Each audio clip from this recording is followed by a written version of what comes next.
You're watching Fox 17 News This Morning, your Code Red station.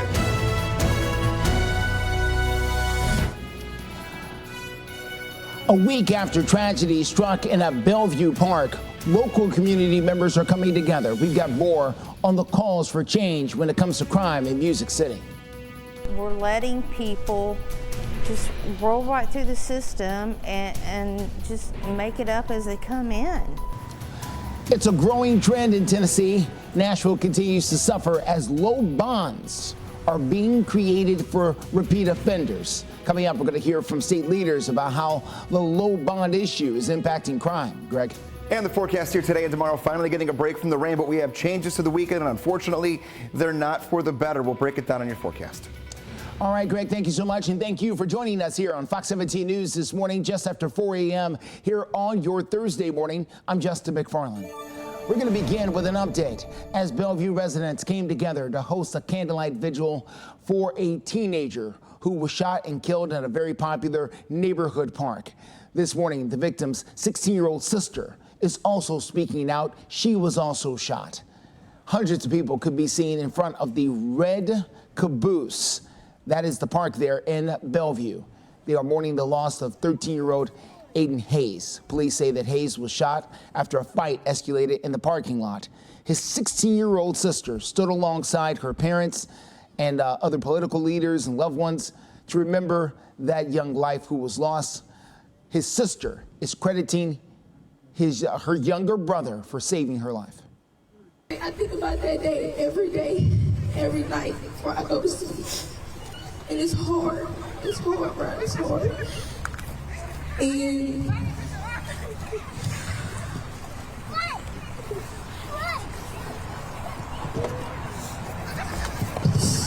I'm trying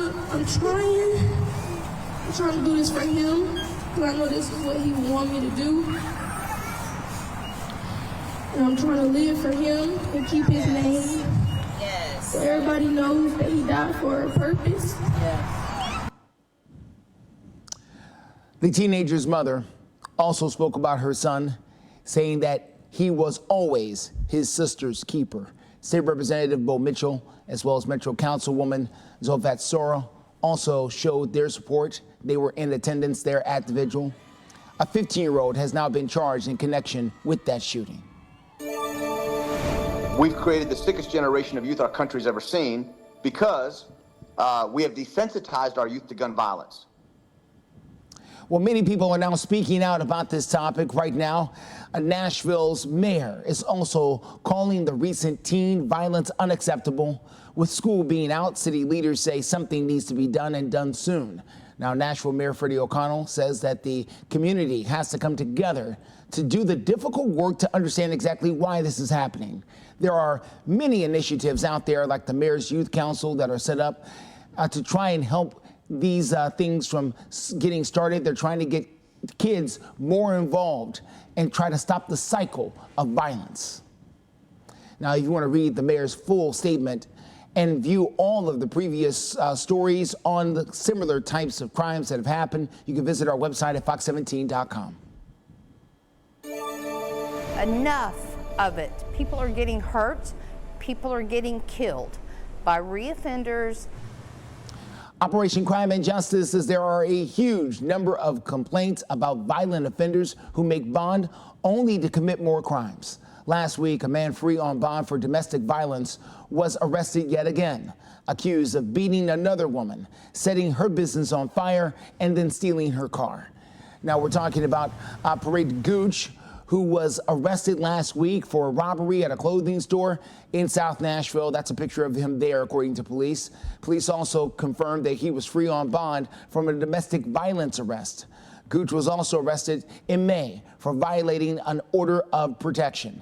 His record includes aggravated robbery conviction back in 2016.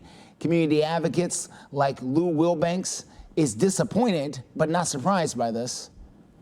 Bond reform is important, and we need the technology to access any prior convictions, assess the chance of if they do make bond, are they going to hurt someone? A handful of new laws go into effect coming up on July the 1st to try to address the low bond issue. Among them is a law that mandates that inpatient treatment instead of the release for people who are found incompetent to stand trial. Looking at our forecast this morning, we're taking a look at our radar where we have a few isolated showers that are still out there over the Cumberland Plateau. We had a pretty active evening, and then things died down a little bit, and then we'll continue to track out of here. But areas like Cookeville, Monterey, McMinnville, up toward Livingston, you're seeing a little light rainfall. No thunder or lightning that we're really concerned about here. To kick off the day, the weather story for us is going to be kind of a two-parter. Part one is good. Today and tomorrow, not much we have to worry about. The week ends on a nice note. It'll be hot today, but we will be rain-free after around 9 a.m. A break from the rain will continue for us going into Friday. And then I have changed the forecast a little bit for Saturday and Sunday. I've added a chance for some rain on Saturday, unfortunately. And there will be many dry hours, but there will definitely be a few storms that have to work us through here coming up in a little bit. Also monitoring this, there are areas of some fog that have developed, and that'll continue to only get a little bit more of an increase as we go into the next 2-3 hours. 72 degrees right now in Nashville. You can see everything getting set up, literally setting the stage for CMA Fest weekend. We'll take a look at that forecast in your 7-day coming up in a few. Steer clear traffic at 406 out there. Let's take a quick look here at what we're dealing with at I-40 at Donaldson Pike as you make your way out and about. As you can see there, traffic moving along pretty nicely there near the airport. It's surely to be one of the busier areas of town as, of course, people come into town for the CMA Fest starting today. So it could be a little busier out there near the airport. We're going to check in on some other areas of town coming up here throughout the morning. The family killed on a Nashville interstate, or the family of a man who was killed, rather, on a Nashville interstate is still searching for answers. Coming up, we've got an update on the story of a man who was shot and killed on Christmas Day. Stories that impact you.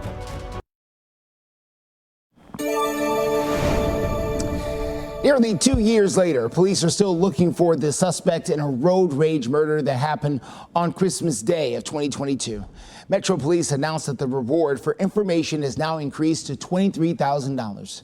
37-year-old Christopher Spanhorse was shot and killed in his pickup truck on I-24 near Shelby Avenue. Happened in the middle of the afternoon. As of today, there are still no arrests and no peace for his family. The way I understand it, they're both merging. Chris didn't see him because he was in a lower car, and he didn't see him, and the guy got mad and chased him down from Shelby and shot him. Police believe that his shooter continued on I-24 West after his Spanhorse truck, crashed into the wall in a median. Investigators say they received numerous tips and multiple detectives are working the case, but nothing has been done yet to help identify the shooter. Well, this Kia Optima could be the key to solving this entire case. It's you can see it's sort of the image right here on our screen. Metro Police believe this is a black Kia Optima, 2016 or later. The Kia Optima has the chrome trim and is likely connected to a road rage shooting. Now, if you have any information that can help identify this car, you are asked to contact the Metro Police tip line. Today marks 80 years since D-Day, the largest military invasion by sea in history. D-Day is considered by many as the beginning of the end of World War II. On June the 6th, 1944, about 115,000 Allied troops stormed the beaches of Normandy, France. It was occupied by Nazis at the time. 10,000 lives were lost. Now, Tennessee Senator Marsha Blackburn will be in France as a part of the delegation honoring our veterans as we mark 80 years since D-Day. And we will be on the ground there in Normandy. We will have the opportunity to visit with veterans and some of their families. And we are so looking forward to recognizing the service and the sacrifice of the men and women who have chosen to serve our nation. Senator Blackburn and other members of the United States delegation will arrive in Normandy later today to attend that ceremony. And they do have an American cemetery that is there where many soldiers are buried. Coming up in your forecast, a very nice looking Thursday and Friday. You can see the stages. The stages are being set for CMA Fest. I have changed. Unfortunately, rain chances for Saturday and Sunday. We'll work through those in a few minutes. Steer clear traffic to the north side, I-65 and I-25. 242-9000. 4:14 is the time. People from all walks of life are getting ready for a good old time at this year's CMA Fest. An estimated 90,000 people a day are expected to attend this music festival. All week long, we've been keeping you in the know about all the things happening around the city and how to navigate as the country music scene completely takes over. Fox 17 News' Karen Aguilar joins us live to tell us what you can expect in downtown Nashville. Well, Justin, there's going to be thousands of people heading right here to downtown Nashville for this year's CMA Fest. And with it, there's going to be a ton of traffic. So the simplest thing you can do is leave early because there are a lot of roads that are already closed, like this one right here behind me on Representative John Lewis Way at the corner of DeMumbrian till the next street over. Some road closures starting this morning at 7 will be all of DeMumbrian from Representative John Lewis Way to 6th Avenue. Tomorrow, all of Representative John Lewis Way from Korean Veterans Boulevard to DeMumbrian, and all of DeMumbrian from Representative John Lewis Way to 6th Avenue will be closed. All of these roads will reopen by 7 at night. So how can you prepare? It's advised you plan on how you're getting to the fest ahead of time. For people going to the Nissan Stadium, it's best to use rideshare because there is limited parking at the stadium. Other tips: park smart, hide your firearms or leave them at home if you own them. You can also use WeGo public transit, and for other locations there is a lot of garages and a shuttle that you can either park in or you can ride in. And for more information on this year's CMA Fest, you can download the CMA Connect app. Reporting live in downtown, Karen Aguilar, Fox 17 News, your Code Red station. All right, the question is, what is the weather going to look like over the next few days as those thousands of people come to town? Greg Bobus has got the answers. Half and half. Today and tomorrow, fantastic. A little hot today, but the rain's gone. Okay. For this afternoon, this evening, and tonight. Same with all of tomorrow. However, I've added some rain chances, unfortunately, for Saturday and Sunday. Now, that's nothing to scare us away from trying to go out if you already had plans. I'm going to give you the best chances here, kind of breaking down day by day when we could see a few showers and storms that do track through. So rain chances, unfortunately, have gone up, but there are still many dry hours mixed between them, and not too hot after today. Today, like I mentioned, we'll be up near 90 degrees, but then tomorrow through the weekend it looks good. So tonight, the first concert at Nissan Stadium of the 4 we're going to have. Everything begins around 7:45, and Leonard Skinner takes the stage at 10:50.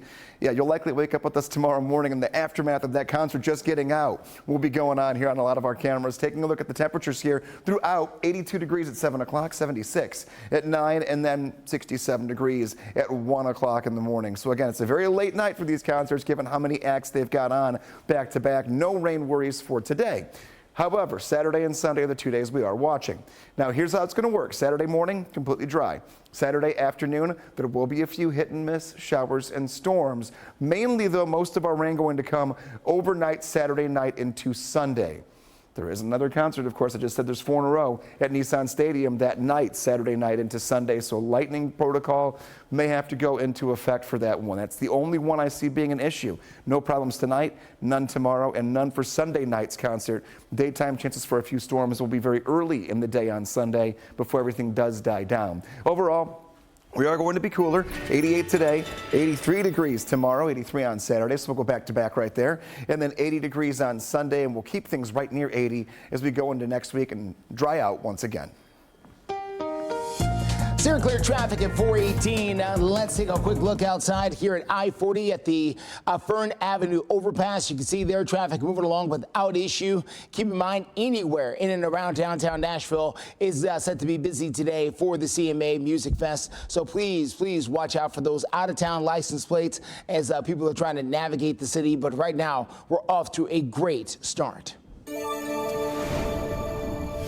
Hunter Biden's trial continued in a federal court in Delaware for the 3rd day. The jury listened to shocking testimonies about his past drug use. Fox 17 News' Christine Fazal has the very latest from inside that courtroom in Delaware. It was another emotional day in a federal courthouse in Delaware. President Joe Biden's only surviving son forced to relive some painful parts of his past. Ex-wife Kathleen Buell testified that she found drugs and paraphernalia in Hunter Biden's car on multiple occasions, including in 2018, but never saw him use drugs. Though another witness, ex-girlfriend Zoe Keston, detailed the many times she saw him smoke crack that he would want to smoke as soon as he woke up.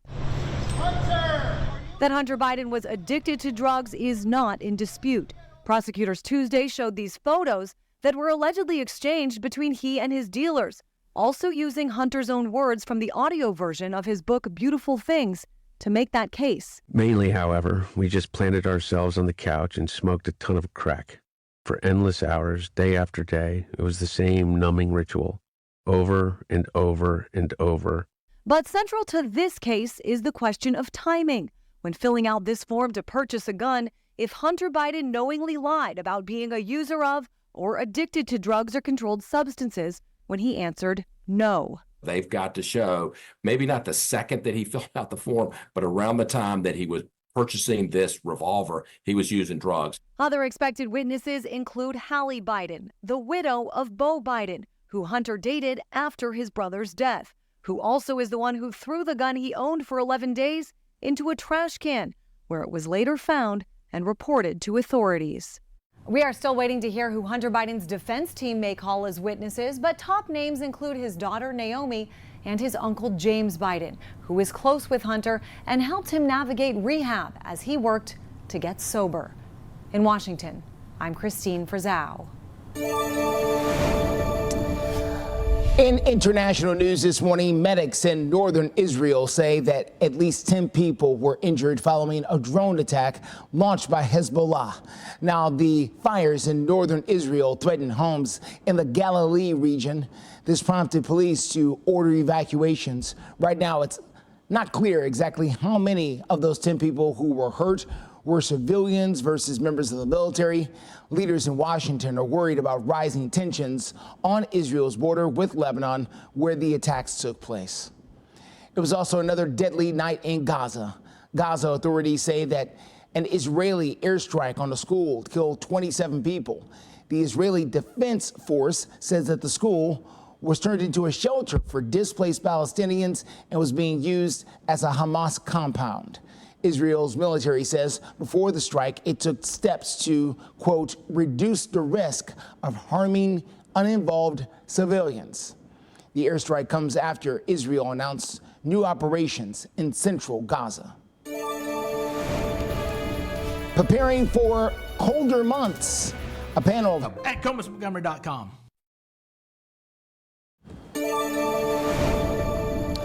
4:24 is the time. Listen before you head outdoors this morning. There is a health alert that has been issued as the Metro Health Department confirms this season's very first West Nile virus discovery. Experts found some infected mosquitoes in the pool of water very close to Rayon City, that is just north of downtown Nashville off of Old Hickory Boulevard. So far, no humans have contacted the virus. Now, the Metro Nashville Public Health Department is urging people to take proactive measures to help prevent mosquito bites. Well, it looks like we're going to have an updated COVID-19 vaccine coming up this fall. The FDA's vaccine advisors agreed yesterday to ask manufacturers to update their formula to address the JN1 variant.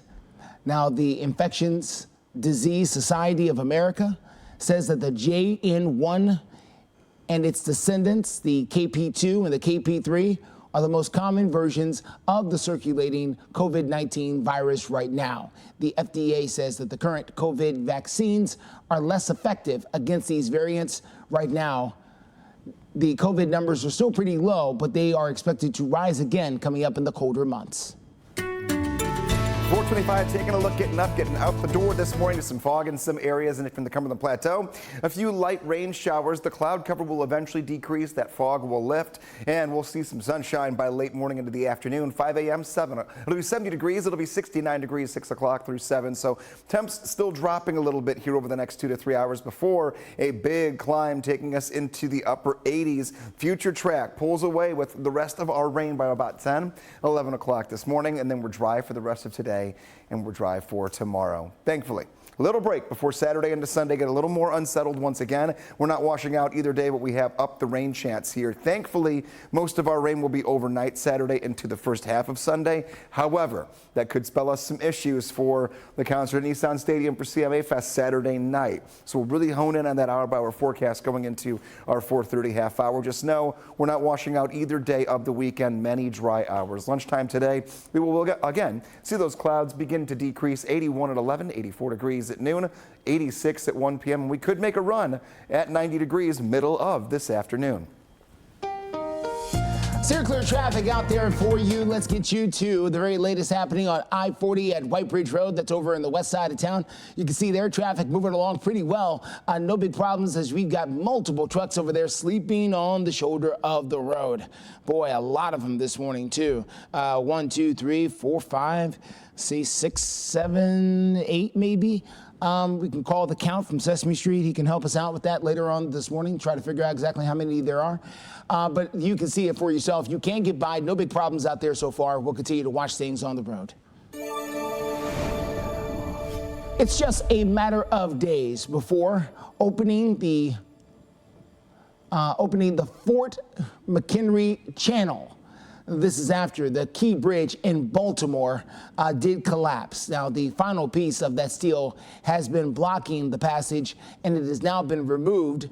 The expected date for the reopening of the full channel is coming up on June the 10th. The Tennessee Titans were back on the practice field for their second session of camp. We've got an update on the progress for the two-tone blue. And you're watching Fox 17 News This Morning, your Code Red station. Metro Police are searching for suspects accused of breaking into cars in a downtown parking garage. We're going to tell you what else they're accused of. The forecast here for us, taking a look, there's Lower Broadway. We are getting ready for a big 4-day event. We've been talking about it all week. Your full CMA Fest forecast coming your way in a few.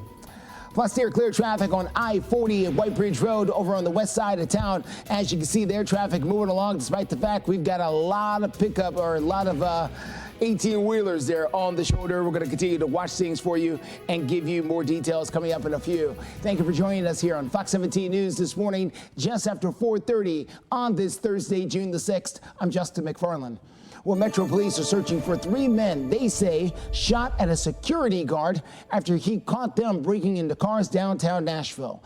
Police say that the suspects were caught on security camera in the DeBarbian Street parking garage. This happened early on May the 20th. The security guard heard them breaking into cars. 3 men ran away. 1 fired shots towards the guard as he ran. Now, if you recognize any of these men, you're asked to contact Crime Stoppers. That number is right there on the bottom of your screen. Metro and Nashville police are also working to identify the man who fired shots at a Nashville intersection. It hit a driver who was just driving by at the time. This all happened around 9:15 back on May the 26th at the intersection of Limbar Drive and Wallace Road. This is over in the Antioch area. Police believe that the victim who was hit by that gunfire may have just been caught in the crossfire between 2 men who were shooting at each other there at the intersection. The suspect got into the passenger side of a light-colored sedan and left the scene. Anyone who recognizes this particular set of images here, recognize these people, you're asked to contact Crime Stoppers. In your community, federal prosecutors say one of Nashville's largest churches misspent more than $70,000 in federal pandemic relief. Now, the United States Attorney's Office says that Mount Zion Baptist Church has agreed to pay $70,464 to be exact, to settle claims that it misused a Paycheck Protection Program loan from the Small Business Administration. A former church employee who tipped off the feds will receive a cash reward for her particular confession of this. Well, we are following some developing news right now as 2 families have now filed a federal lawsuit against Tennessee Governor Bill Lee as well as the Williamson County School District. The parents claim their children were arrested, strip searched, interrogated, and placed into solitary confinement after school officials claimed the students were making, quote, threats of mass violence. The lawsuit claims that the two students suffered mental and emotional trauma following these events. The parents are seeking compensation and for the governor to make changes to the new Tennessee zero tolerance law. Well, there are plenty of things to do here across the state of Tennessee this week, and of course here in the city of Nashville. Now, on Saturday, Nissan Stadium will be the place to be as Luke Bryan will be hitting the stage for his Mind of a Country Boy tour that is out there. And Greg, I know we've been seeing some rain on and off throughout the week. What can we expect this weekend, though? There will be a few showers and a few storms. They won't be as aggressive as what we've had so far this week, but we'll give you the best timeline we can to work around it and know what you can expect if you're going to any of these Nissan Stadium events. Taking a look here right now, our current Doppler radar has a few showers out over the Cumberland Plateau. That's the end of the rain that we have seen from that first batch that lingered from Monday, Tuesday, and into our Wednesday. Our Thursday looking pretty good. Taking a look at the bigger picture, and we have a cold front that just slid by overnight. Now, it's not going to knock down our temperature much for today, unfortunately, but it does move away the rain for us. So we'll still be warm. We'll be in the upper 80s later on this afternoon. The week does end great, though. We do stay rain-free for the rest of our Thursday into Friday. And then we'll see the rain return for the weekend. One thing I'm watching, and I expect to pick up a little bit here, and we're already seeing some indications of it, visibility tracker. Now, this is very interesting when we show this because just because there's no color on the map doesn't mean that we don't have visibility issues. The colors start popping up when there's less than a mile of visibility. So when we start seeing spots like that, that means all the areas around all of these pockets have visibility problems as well, and those could even creep into downtown. Right now, we're not seeing it on our lower Broadway camera, though. We're just gearing up for the weekend. 72 degrees, still fairly cloudy. We'll be sunny by this afternoon. So how does it work with temperature? It's a cool start, really, and then a really quick build to warmer temperatures. 77 degrees by 10, upper 80s by 1 o'clock into 2 o'clock. Between 2 and 4 p.m. is our chance to be not only in the upper 80s, but we could hit near 90. As we just mentioned, though, there are still some rain chances Saturday and Sunday. I'll work through those coming up in a few minutes. Let's get to your steer clear traffic out there for you. Let's go to I-40 here. This is very close to White Bridge Road over there on the west side of town in West Nashville. A lot of sleeping 18-wheelers out there this morning, so watch out for them. But other than that, we're good to go. This is going to be 24 near Hickory Hollow. Also looking good over in that area of town. We'll continue to follow things for you, give you the very latest with steer clear traffic as we're live and local with you through 9. Well, listen to this from the Nashville Business Journal. Elon Musk has chosen the city of Memphis as the home for what could be the most advanced supercomputer in the United States. The multi-billion-dollar supercomputer will be built by Musk and his AI company. The new facility that will hold the computer will be the largest investment in Memphis history. This could create hundreds of new jobs there in the area. Elon Musk says that he wants the AI supercomputer online by the fall of 2025. Well, take a look at this. A Middle Tennessean is now launching into outer space. Mount Juliet native Butch Wilmore is one of 2 astronauts aboard the Boeing Starliner that is bound for the International Space Station. Wilmore, along with another astronaut, Suni Williams, are expected to dock at the space station before noon today. So they're still en route right now. The astronauts will spend 8 days in space before returning home. As you can see, they had a successful launch there. Protects. 4:39 is the time. This weekend, downtown Nashville will be booming ahead of country music's really big weekend with the CMA Fest. There will be multiple performances and stages set up downtown, and that means road closures, of course. Fox 17 News' Karen Aguilar is live to tell us more about what you can expect to see as thousands hit the streets. Good morning, Justin. These streets are just some of the many that are going to be crawling with people heading to this year's CMA Fest. And with it, there's going to be a ton of traffic. And as you mentioned, there are road closures, some that are already closed, like this street right here behind me, Representative John Lewis Way, which is at the intersection of DeMumbrian. It's closed all the way to the next street over. Another road that is closed is Broadway. Some other roads that will be closed starting this morning at 7 will be Representative John Lewis Way from Korean Veterans Boulevard to DeMumbrian, all of DeMumbrian from Representative John Lewis Way to 6th Avenue. For tomorrow, all of Representative John Lewis Way from Korean Veterans Boulevard to DeMumbrian, and all of DeMumbrian from Representative John Lewis Way to 6th Avenue will be closed. These roads will reopen by 7 at night. To prepare, it's advised you plan on how you're going to get to the fest ahead of time. For people going to the Nissan Stadium, it's best to use rideshare because, of course, as you can expect, there is limited parking at the stadium. Other tips: park smart, hide your firearms or leave them at home if you have them. You can also use WeGo public transit for other locations. There is a lot of garages and a shuttle. For more information on this year's CMA Fest, you could download the CMA Connect app. Reporting live here in downtown Nashville, Karen Aguilar, Fox 17 News, your Code Red station. It's a lot to keep track of, that is for sure. Thank you, Karen. Let's get to I-24 Hickory Hollow Parkway. This is in the Antioch area. Traffic moving along over there pretty well. We are not facing any major traffic tie-ups out there on the road right now. We're doing good. Whether it's going here in Antioch or going towards the airport, we're all good right now. We'll continue to follow things throughout the morning. And coming up in your forecast, of course, the next 4 days are very big for CMA Fest, but that's not it. We have to talk about ups and downs for temperature and areas away from downtown. Maybe we're trying to escape all the chaos, because look at that right there. Lower Broadway is ready to go. Well, setting the tone at minicamp, the coach finding.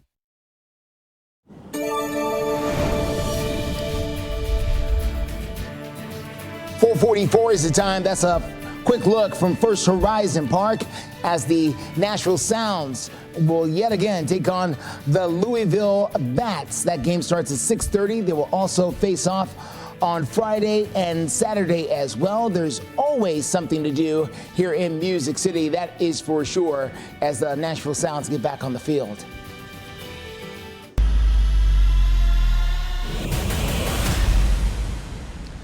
The Titans were back on the field, this time minicamp. And one thing that has stuck out so far this particular week has been the energy on defense. That's according to our Fox 17 sports director, Jill Jonick, who has been there at the facility talking with the Titans' new defensive coordinator, who's trying to set the tone for his unit. One of the biggest storylines coming out of the Titans offseason is the tone that defensive coordinator Denard Wilson is setting on defense. The first-year coordinator brings a completely new identity to this Titans unit, and his more aggressive, energetic approach is something that has players telling us they want to run through a wall for Coach Wilson. Another big difference with the defense this year is the press coverage. Titans rarely pressed last year on defense, and that certainly won't be the case this season. Coach Wilson saying that they practice press coverage every single day, and it will be something that is ingrained into their revamped identity. It's all about mindset, and it's about the mindset and what you preach on a daily basis. But on the flip side, these guys make me want to run through a wall too. They're energetic, man. They come in here every day wanting to work, want to get better. They smart. They're very smart. They grasp a lot of information on a short amount of time. So it's give and take. You know, they want to run through a wall for me, and I'll do the same thing for them. I mean, honestly, the first meeting we had him, I told him, like, you had me ready to run through a wall. But it's about he's very hard on us, but he also lets you know when you're doing stuff right, and I think that's the biggest thing for me. We're all excited up front, to have him come in and running with his scheme and the players in the back end and everything. It could be this could be an awesome year. This week at minicamp was the very first time we got to see the offense go up against the defense. And even though there are no pads at this point, both Coach Callahan and Coach Wilson said they liked what they saw from their units. Specifically, they really loved the energy, the aggressiveness on both sides, and also the communication. All things that they can build on as they start to get ready for training camp at the end of July. Reporting from the Titans practice facility, Jill Jolnick, Fox 17 Sports, your Code Red station. Well, take a look at this.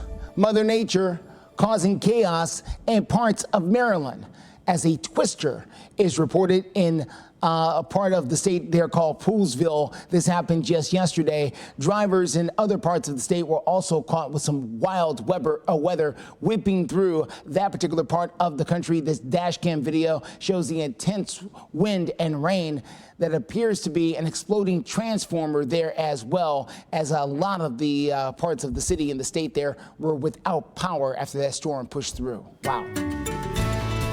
All right, 447. They're not used to that in Maryland, Greg. No, they're not. Now, we've seen that quite a bit right here in Middle Tennessee, unfortunately. But in Maryland, I'm sure that was pretty scary. Yeah, I mean, even when you know it's coming, it can catch you off guard in places like that where you don't get it that often. Back home, we're kind of saying goodbye to the rain for about 48 hours. There are a few little light showers in the Cumberland Plateau, but overall, we're looking really good for at least a day or two. We need a little bit of a break here. We have just had deluges of rain since the weekend. So let's take a look here.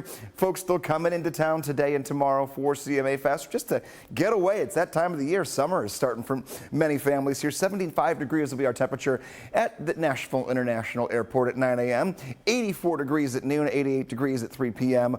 Sunnier hour by hour. Right now we have 8 flight delays, only 1 cancellation so far this morning. It's a good start. 72 degrees at the airport. A little bit of a breeze. We noticed the wind yesterday. You'll notice the breeze a little bit today as well, so it might give an excuse for your golf game. But if you want to get out there, tee times for us get hotter and hotter throughout the day. The earlier you can get out there, the better.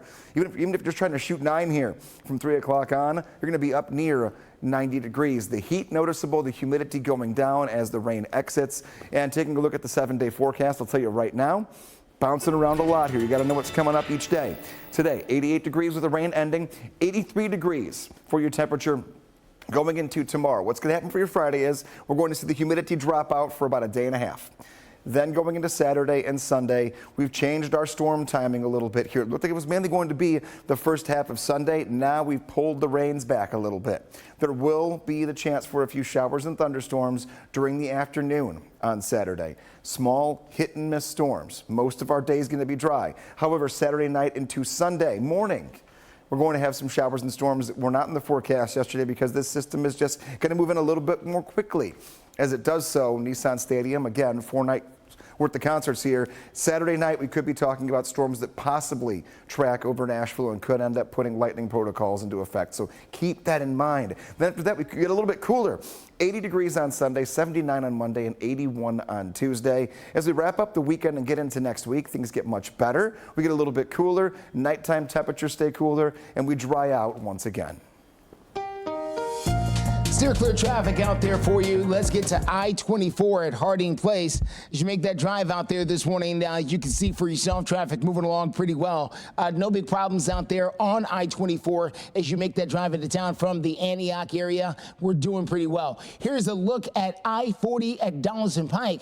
That drive coming in from the Donaldson area, very close to Nashville International Airport. As you make that drive in, you can see traffic moving along pretty well. We can tell you, of course, with CMA Fest in town, the things are going to be pretty busy out there at the airport, and also word to the wise, if you've not been to the airport recently, and when I say recently, I mean in the last 2 months, 3 months, you may want to give yourself extra time because it is not the same as it was. They continue to change the traffic patterns over there. They continue to change the signage.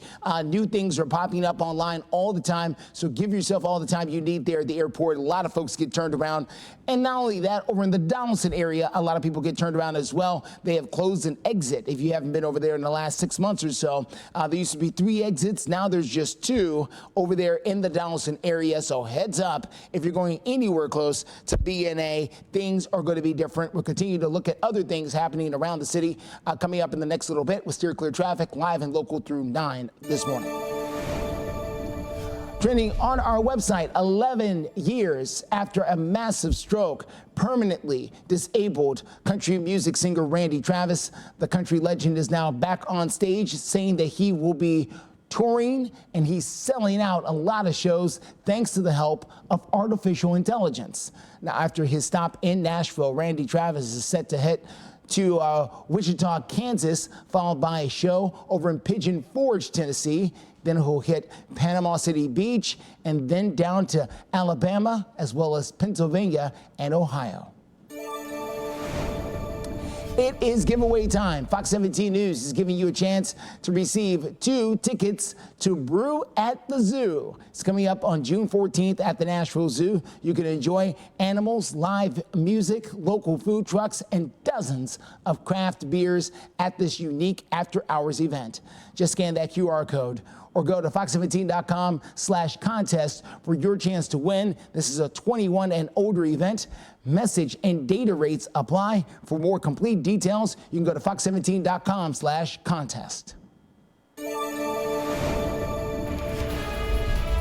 Well, coming up, we've got a lot more on the CMA Fest as you're taking a live look in downtown Nashville, where the streets are closed for at least 3 blocks there on Broadway, as we welcome in thousands of people for a celebration of all things country music.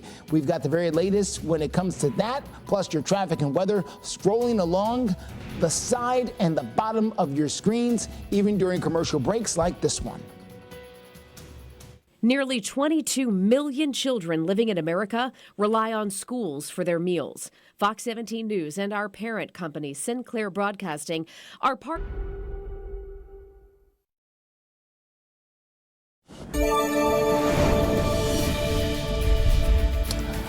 4:55 is the time. A lot going on here in Music City. Many local bars are celebrating Nashville's biggest week of the year with some of the most famous names in country music. We've got more on what you can look forward to in just a few moments here on Fox 17 News this morning as you continue to take a live look there on Lower Broadway, where the stages are set. Won't be any vehicle traffic going through there for the next few days. We'll continue to watch things for you for CMA Fest. Well, check this out, especially for people like Greg out there, and a few other people. Mel, our director out there, loves Star Wars. Well, Star Wars fans in Argentina are using the Force and donations, it turns out. Now, fans of the movie franchise met in Buenos Aires to celebrate the end of the unofficial Star Wars month of May. Now, poor weather conditions hurt the attendees' chances to break the record for the largest gathering of Star Wars fans. See the stormtroopers there having a little fun. Many still brought a lot of food items to donate to local charities there. A new date is being planned for another attempt to break the record. We'll see if the Force will be with them this time. I have a feeling that they'll eventually break the record. Taking a look here as far as going into the weekend, visibility becoming more and more of a nuisance for us when it comes into fog that is developing across many of the areas here to kick off the morning.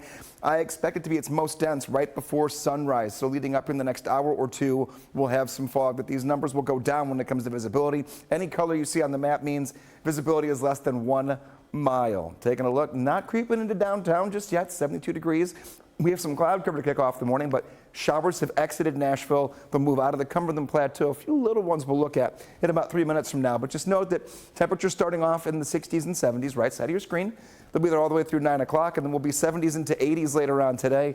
I do expect our high temperatures, depending upon where you're at, to get very close to the 90-degree mark. Taking a look, though, we are getting you up and out the door to a decent start.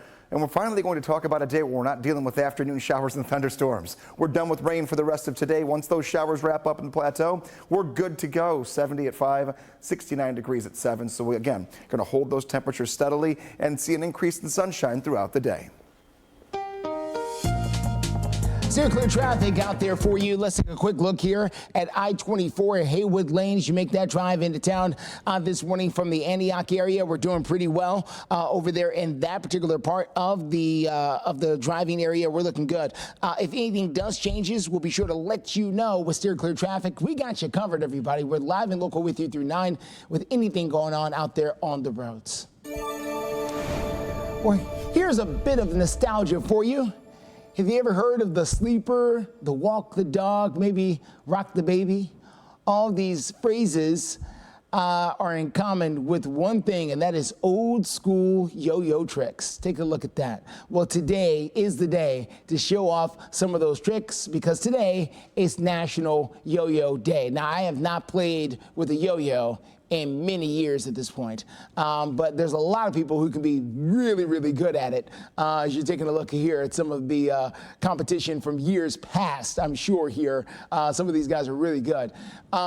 A lot of people want to use sometimes sticks to work the yo-yos. It's believed that the invention of the yo-yo goes all the way back to ancient Greece. So you can dig around that drawer to find that yo-yo, pull it out, and mark the day. Just don't hurt yourself because, you know, I've known a lot of people kind of ding themselves with those things too, if you're not careful. You're watching Fox 17 News This Morning, your Code Red station.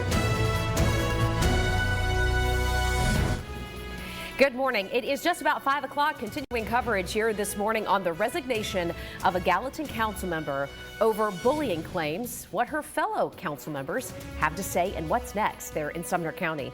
Plus, a live look and steer clear traffic right now. All in all, not too bad. Looking pretty good. We are crash free at the moment, which is great news as a lot of folks are waking up this Thursday morning, getting ready for CMA Fest, and well, for everybody else, getting up and going off to work. We've got you covered either way, Greg. That we do, and the rain chances, though, for the weekend have changed, unfortunately. I've added a couple extra showers and thunderstorms we'll track for you coming up in your forecast. All right, thanks so much. Listen, I know CMA Fest is the top story. It's happening starting today, but I also realize a lot of you could not care less about CMA Fest. In fact, locals, so many locals just try to stay out of Dodge. So we're going to have you covered either way, live through 9 a.m. Let's get started now with the top few stories you'll want to know about to kick off your Thursday morning. All right, we begin right now with the Trump campaign that has started sending paperwork to potential vice presidential picks. Look at your screen here. These are a few of the possible contenders. North Dakota Governor Doug Burgum, Florida Senator Marco Rubio, Ohio Senator J.D. Vance, South Carolina Senator Tim Scott, all have reportedly received requests for information. Mr. Trump has said he is not in a hurry to announce his choice. An Israeli airstrike on a school building in central Gaza overnight killed at least 30 people, according to Hamas and the Hamas-controlled government there. The Israel Defense Forces say that this school building was actually being used as a Hamas compound. And Israel's military says before the strike, they took steps to try to reduce the risk of hurting anybody who was not connected to Hamas. Dangerous storms and deadly tornadoes making their way across the U.S. overnight, in case you missed it, in Michigan. We have a 2-year-old little boy who has died.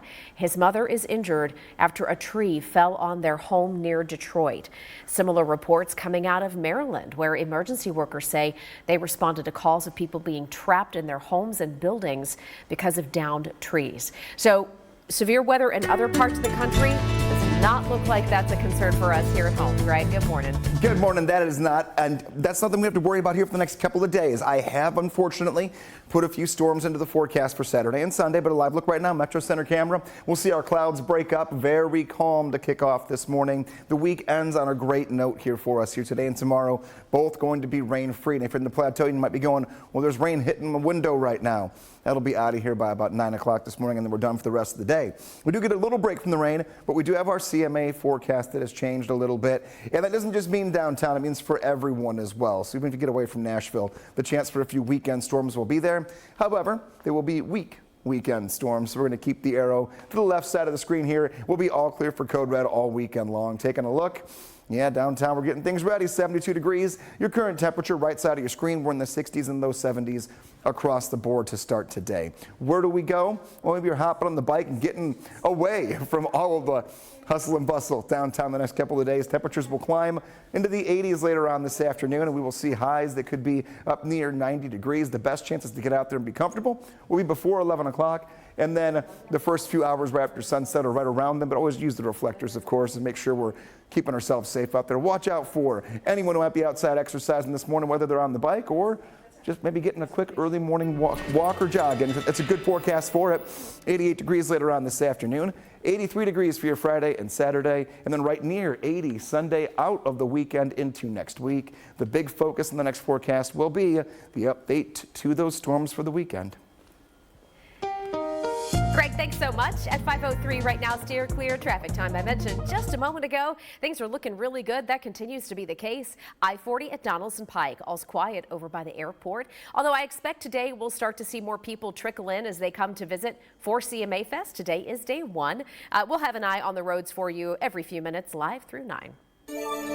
New this morning, the man who is accused of killing a woman in 2022 is finally now back in Nashville. But what's happened between then and now is a big part of the story. This is Isaiah Burr, booked into the downtown detention center last night. Burr is accused of shooting 20-year-old Shayna Sherrill in the head on Dickerson Pike in March of 2022. Police believe Burr used a dating app to contact Miss Sherrill as part of a robbery scheme. He got arrested in Hopkinsville, Kentucky, months after the shooting, where he stayed until last week. Burr is now being held here in Nashville, where he faces a criminal homicide charge. I feel bad that I did not make a case and stand more strongly in her defense. That is Gallatin Mayor Paige Brown now responding as part of our continuing coverage after a Gallatin councilman is accused of bullying a councilwoman. She claims that she was harassed, leading to her resignation. Fox 17 News telling you about Eileen George and her sudden leave night before last, claiming that Councilman Pascal Javance and his supporters abused her with nasty comments on social media through text messages and calls. These claims are backed up by Gallatin Mayor Paige Brown, but Javance says it's not true. I don't believe Councilwoman George's claims are untrue. I've witnessed some of it myself, and I've seen evidence of other poor action. She says she has voicemail, text messaging, phone call, emails. If she has any proof of that, please bring it and show me where I bullied her. So now we have an empty seat on the Gallatin Council. Mayor Brown says Ms. George's seat was going to be up for election this November, and that will simply remain on the ballot. But council will likely appoint someone to fill it in the interim. That should happen in the next few weeks. 5:06 now, Operation Crime and Justice. A large number of complaints coming in about violent offenders who make bond only to commit more crimes. This is a story we've been following for months. And just last week, a man free on bond on domestic violence charges got arrested again, accused of beating another woman, setting her business on fire, and stealing her car. This is the case where Parday Gooch got arrested for charges of robbery at a clothing store in South Nashville. Police confirm he was free on bond for a domestic violence arrest previously. Gooch also arrested in May, accused of violating an order of protection. His record includes an aggravated robbery conviction going back to 2016. Community advocate Lou Wilbanks is disappointed but not surprised. Bond reform is important, and we need the technology to access any prior convictions, assess the chance of if they do make bond, are they going to hurt someone? A handful of new laws go into effect July 1st here in Tennessee that would address this issue of low or no bond. Among them is a law that mandates inpatient treatment instead of release for people who were found incompetent to stand trial.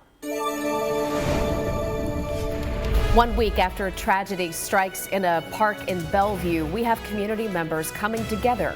More on the new calls for change when it comes to crime in Music City. And the family of a man killed. Welcome back to Fox 17 News this morning as we get through more of our morning headlines today. Bellevue neighbors coming together overnight for a candlelight vigil after a shooting took the life of a teenager at Red Caboose Park. We'll take you there now and show you some of the video as hundreds of people mourn the loss of 13-year-old Aiden Hayes. Hayes got shot after a fight in the parking lot involving other teenagers. His 16-year-old sister was right there with her parents and loved ones. She's been released from the hospital, and they were all there to remember her brother, and she credits him for saving her life. State Representative Bo Mitchell and Metro Councilwoman Zulfat Zwara were there as well last night, showing their support. A 15-year-old is currently charged in connection to that shooting. And here we are, years after a deadly shooting on a Nashville interstate, and police are still looking for whoever is responsible. They called it a road rage murder. It happened Christmas Day in 2022. I will never forget. We drove by that crime scene on Christmas Day morning, and we were just shocked to see it. So right now we know that they have increased the reward for information to $23,000. Any information that leads to an arrest in this case. 37-year-old Christopher Sponhurst shot and killed in his pickup truck right on I-24 near Shelby Avenue. This was right over by Nissan Stadium on the interstate, right in the middle of the day. Now, as of today, there are still no arrests and no peace for Sponhurst's family. The way I understand it, they're both merging. Chris didn't see him because he was in a lower car, and he didn't see him, and the guy got mad and chased him down from Shelby and shot him. Police say the shooter continued westbound on I-24 after Sponhurst's truck crashed into the median. Investigators say they have received a lot of tips, and several detectives are still actively working this case, looking for that dark-colored sedan, but still nothing concrete to identify the shooter. Now, that sedan I just mentioned is circled in red right here. This is a Kia Optima that could be the key to solving the case. They say it's the car that was involved. It's black. 2016, maybe 2017 Kia Optima with chrome trim, and you can see that chrome shining in this picture here, connected to this shooting. So if you know anything that can help, please contact Metro Police. Again, the reward for information that leads to an arrest, now $23,000. Coming up in your forecast, a few lingering showers right there on your screen on the Cumberland Plateau. That is the rest of the rain we'll see for today and tomorrow. However, I've added storms to the forecast for your weekend. We'll look at those. Steer clear traffic still holding nice this morning. You've got the green light to get out and go as we take a live look.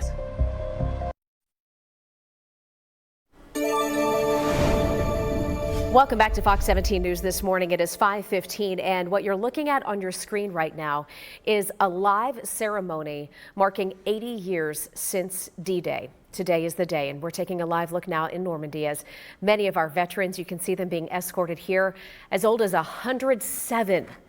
Are on hand for this ceremony. They're known as the greatest generation. We also have the president there today, along with Tennessee Senator Marsha Blackburn, gathering now. So a lot of moments here that we'll be watching for you live through 9 a.m. And by the way, thank you for your service. Switching gears now, coming back here right in our own backyard. It is CMA Fest, and people from all over are flocking to Nashville. An estimated 90,000 people expected to attend the music festival starting today. And all week long, we've been keeping you in the know about how to navigate during the country music takeover. Because listen, if you're not going, you probably just want to avoid certain areas altogether. And to help us figure it all out, we've got Fox 17 News reporter Karen Aguilar. She is joining us live downtown. Good morning, Karen. Good morning, Jen. Well, that's right. As you mentioned, thousands of people are expected to come right here to downtown Nashville for this year's CMA Fest. So there's going to be a ton of traffic, and there are road closures like this one you see right here behind me at the Representative John Lewis Way at the intersection of DeMunbury and to the next street over. Broadway is also closed. Some of the road closures that will be beginning today, starting at 7, will be all of DeMunbury from Representative John Lewis Way to 6th Avenue. Tomorrow, all of Representative John Lewis Way from Korean Veterans Boulevard to DeMunbury, and all of DeMunbury from Representative John Lewis Way to 6th Avenue. All of these roads will reopen by 7 at night. To prepare, it's advised you plan on how you're going to get to the fest ahead of time. For people going to the Nissan Stadium, it's best to use rideshare because there is limited parking at the stadium. Other tips: park smart, hide your firearms or leave them at home if you have any. You can also use We go public transit. For other locations, there is a lot of garages and a shuttle. For more information on this year's CMA Fest, you can download the CMA Connect app. Reporting live here in downtown Nashville, Karen Aguilar, Fox 17 News, your Code Red station. Karen, thank you so much. 5:18 is the time right now, and the weather looks great this morning already. Just a little humid. Yeah, it's really humid for right now. About 12 hours from now, that's gone, but Good. really muggy to the point where there is some fog in some areas. Yeah, I Yeah. was telling Greg just a minute ago when I woke up this morning, I took the dogs out. The air felt so thick. I thought I was going to run into the fog, but it just hadn't really developed yet. Really hit and miss, but there are some Yeah. areas where visibility is less than a mile when you're out there. So keep that in mind that you may not have it when you wake up, but you may drive into some, or vice versa. You do wake up and you've got some decent fog out there, and a few miles down the road, not much to talk about here. That's just the kind of morning that we're working through. A few lingering isolated sprinkles here. I would say from Gallatin all the way through Lafayette up toward Tompkinsville, and then we get out toward the plateau, Crossville, Cookeville, Sparta. Light rainfall, no thunder, no lightning. That's the end of our rain for today and end of our rain for tomorrow as well. Rain chances are going up for Saturday into Sunday. Still, plenty of dry hours, not too hot. Humidity will go down a touch for the weekend, but just keep that in mind. Tonight and tomorrow night at Nissan Stadium, weather shouldn't be a problem at all. Taking a look, here's the lineup for tonight. Everything kicks off right around 7:45 at Nissan Stadium, and then Leonard Skinner takes the stage at 10:50 as the closing act of the night. That means that this is not going to wrap up until around midnight, if not later than that. So your forecast from start to finish and even to getting home. 82 degrees at 7 o'clock, 76 degrees at 9, 71 at 11, and 67 degrees at 1 a.m. So temps drop about 15 degrees from the beginning to the end of the concert, and we'll also talk about just a couple of clouds that'll be out there, so no rain again today or tomorrow. Looking at Saturday into Sunday, though, rain chances will be there. A few isolated storms daytime on Saturday, and then a few on Sunday as well. The bulk of our rain going to come Saturday night into Sunday. Coming up in the next look at the forecast, I'm going to look at potential for lightning and timing that out hour by hour for the weekend as well. Still clear traffic takes us out to I-24 at Bradley Parkway. This is down in the Antioch area. You can see their traffic moving along pretty well. No big problems in either direction right there. We're also watching traffic closer to the airport. We're also looking good at I-40 at Donaldson Pike. We know this area is especially going to be busy over the next few days with the CMA Fest, so watch out for increase in traffic there. Overall, we're doing just fine as you get out the door this morning. It's 5:20 right now, and the West Nile virus has now been detected here in the mid-state. A warning from health experts as we get into the summer season. And right now, a live look over at Germantown. This is right dead center. It's hard to make out now, but that's First Horizon Ballpark, home of our Nashville Sounds, and they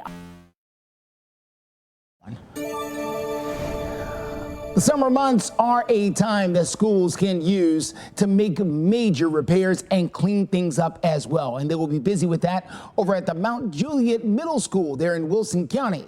They are working to remove asbestos there from the school right now. We've got a third party coming in, then we also have third party air testing that will take place before any of our students, teachers, or administrators come back into that building. In addition to the asbestos, the work will continue on the renovation part. Currently, they're going to start working in the library and the dining area, replacing ductwork, and then the ceiling tile and the floors in those areas as well. So that process will be ongoing for a while, but the abatement should wrap up right around the first part of July. So until that is done, no students or staff members or anybody else will be allowed back into that school while work continues on this summer. They're also hoping to make repairs on the gym roof out there at the Watertown Middle School. It was damaged in a storm a few months ago. At one point, they wanted to replace the entire roof. Then they decided, you know what, let's just build a whole gym. Then they figured out all that is way too expensive. So let's go back to just repairing the roof that we already have. It is just one of the ongoing struggles trying to run and fund a school system. A look at our forecast, and as mentioned, lightning could be an issue this weekend. So I want to take you through this morning and then get right back into Saturday and Sunday and the most likely times to see some lightning. Now, we did have some storms that moved through yesterday. The Sound ended up having to postpone the end of their game because they were tied in the 12th inning So they took a rain delay. They're going to finish that game tonight at 5:30, and then they've got another game right after it at 6:30. Taking a look here, showers won't be an issue for tonight's game. The last of our rain is in the Cumberland Plateau for the most part, and right along the Kentucky state line east of I-65. Those showers will be out of here by mid-morning. A little fog in some spots still, so keep that in mind. But again, these showers are all we have to worry about. Everything to the west of I-65 is drying out as we speak. Back to the weekend. 40% chance of a shower or storm during the daytime for your Saturday. Mainly going to be on the rainy side and not so much of a lightning threat. But let's talk overnight. Here we go. Saturday night into Sunday, there will be some showers and thunderstorms that could impact Nissan Stadium for that night worth of concerts. One or two more pop-up storms early in the day on Sunday. The second half of the afternoon dries out again. So lightning specifically for Nissan Stadium. None tonight. No storms tomorrow night, but storms are possible. They're not a guarantee, but there could be, and that would mean that Nissan would have to go into their lightning protocol, and then that could end up being a little bit messy. So keep that in the back of your mind. We're okay by the evening for Sunday, so Sunday night's concert looks great as well. Saturday is the one day we really have to watch. How do you keep along with that or track along with us? Fox 17 Code Red weather app. You can scan the QR code right there. You can go to the App Store and just type in Code Red. It's a free app. It'll help you out with hour-by-hour temperatures, but also good to get the sneak peek of any dark clouds on the horizon to see if you have to maybe duck inside for an hour or two to avoid a little bit of that weekend rain. Well, today marks 80 years since D-Day. We're taking a live look there in Normandy, France, as many veterans as old as 107 are there. The President of the United States, along with Tennessee Senator Marsha Blackburn, are all gathered there right now. President Biden, well, we've seen him a few minutes ago there. He's expected to, I believe, speak out there at this particular ceremony. You can see a lot of veterans, some of them in wheelchairs, sitting there on the stage. Of course, today marks 80 years since Allied forces stormed the beaches of Normandy in the D-Day invasion. It marked the beginning of the end, according to many historians, of World War II. At the time, that part of France was occupied by the Nazis. Federal prosecutors say, well, I'm sorry, let's get to steer clear traffic. Steer clear traffic out there at I-40 at Donaldson Pike, very close to the airport. As you can see there, traffic moving along without problems. Headlights are still on as people make their way in. That will change as the sun continues to rise. And now I'm going to tell you about federal prosecutors. They say one of Nashville's largest churches. You're watching Fox 17 News This Morning, your Code Red station. Good morning. It's 5:30 right now, and in just a few hours, CMA Fest kicks off downtown. The gates will open, and the party will officially get started. It is one of the biggest events for Nashville all year. Tens of thousands of people are going to be here. What you'll want to know if you plan to go, plus how you will want to avoid certain parts of Nashville in the meantime if you don't want to go. And police say one of the men who shot at a security guard while breaking into cars downtown. How to be on the lookout. Waking up this morning to rain exiting the area, sun's starting to come up, the stages are set. We'll look at the forecast because unfortunately I've added a few extra thunderstorms to your upcoming weekend. Okay, well, we'll just, we'll take it one day at a time. Greg, thank you. And good morning to you. Thanks for joining us for Fox 17 News this morning. I'm Jennifer Waddell. Erica is off. Let's get right to our top story. New this half hour in Operation Crime and Justice. Metro Police detectives right now searching for 3 men who they say shot at a security guard after he caught them breaking into cars downtown. Police tell Fox 17 News all 3 people were caught on security cameras right here in the Demumbrian Street parking garage early on May 20th. The security guard heard them breaking into cars. The men took off running, and one of them fired shots toward the guard as he was running. So we're looping this video here for you. We're going to show you one more time. You could pause it. You could screenshot it. I got to tell you, it looks like one of these guys was wearing house slippers at the time. So if you have any information, yeah, that front guy there, or something along his feet, call Crime Stoppers. That number is right there at the bottom of your screen. CMA Fest, as I mentioned just a moment ago, is kicking off this morning. It looks like the first act is going to be right around 10 o'clock. We have upwards of 90,000 people expected to be in the heart of downtown Nashville starting today and every day through Sunday. Fox 17 News reporter Karen Aguilar joining us live there now to tell us about the road closures and how you can make sure you're prepared. Good morning, Jen. Well, you see this street right here and this street right there behind me. Those two are just one of the many streets that are going to be crawling with people walking by to head to this year's CMA Fest. And what you should know is that there are roads that are closed. There's going to be a lot of traffic. One of the roads that are closed is right here behind me, Representative John Lewis Way. It's at the intersection of DeMumbry, and it's closed all the way to the next street over. Broadway is also closed. Some other roads that will be closed starting this morning at 7 will be Representative John Lewis Way from Korean Veterans Boulevard to DeMumbrian. All of DeMumbrian from Representative John Lewis Way to 6th Avenue. Tomorrow, all of Representative John Lewis Way from Korean Veterans Boulevard to DeMumbrian, and all of DeMumbrian from Representative John Lewis Way to 6th Avenue. All of these roads should reopen by 7 at night. To prepare, it's advised you plan on how you're going to get to the fest ahead of time. For people going to the Nissan Stadium, it's best to use rideshare because there is limited parking at the stadium. Other tips, park smart. Hide your firearms or leave them at home if you have any. You can also use WeGo public transit.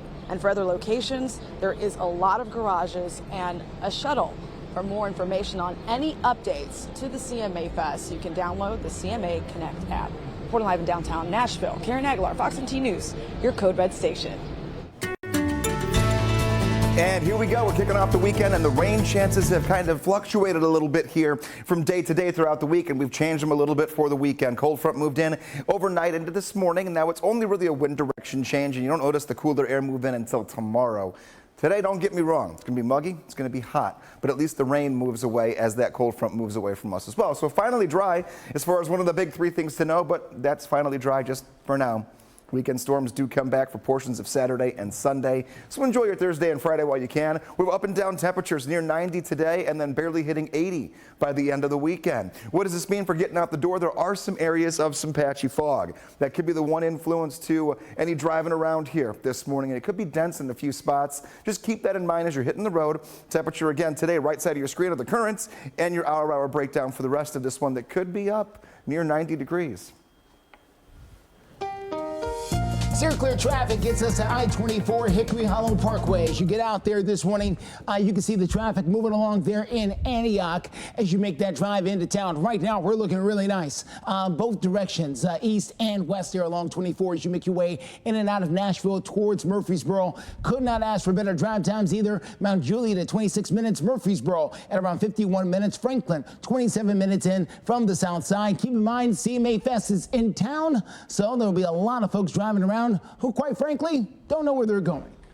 5:35 is the time federal prosecutors say one of Nashville's biggest churches misspent more than $70,000 worth of federal pandemic relief money. The U.S. Attorney's Office saying that Mount Zion Baptist Church has agreed to pay $70,464 to be exact to settle claims that the church misused a Paycheck Protection Program loan from the Small Business Administration. A former church employee tipped off the feds in this case, and that former church employee who tipped off the feds will receive a $10,500 reward. Now, I recognize there are several Mount Zion Baptist churches in Nashville. I actually reached out to the Department of Justice this morning just to get clarification here. As soon as we hear back, I'll let you know. An unusual evening for baseball fans as the Sounds will play more than expected. We'll tell you how you can. This Fox 17 This Morning newscast is sponsored by Electronic Express. We make it happen.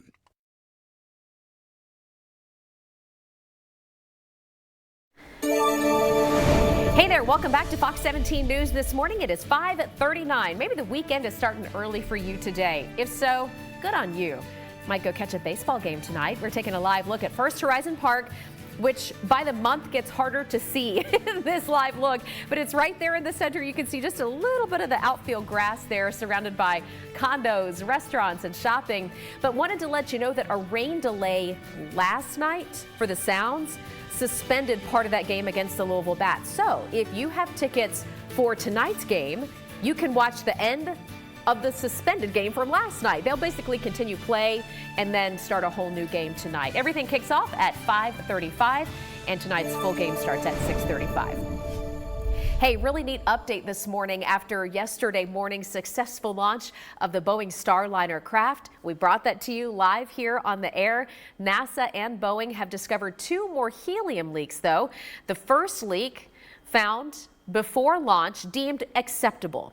NASA says the 2 crew members, including our Mid-State's own Butch Wilmore, that the crew members can safely sleep as they continue to look at the data from the leaks back here on Earth.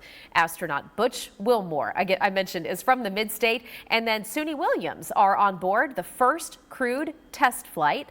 Starliner is still expected to dock at the International Space Station around midday today. And a look at a forecast here back home that is progressively getting sunnier. Going in toward the afternoon, we're not in code red, not even close to it. Grab the shades and know it's going to be muggy, and it's also going to be hot for today. So what to wear? Everything you can to keep cool.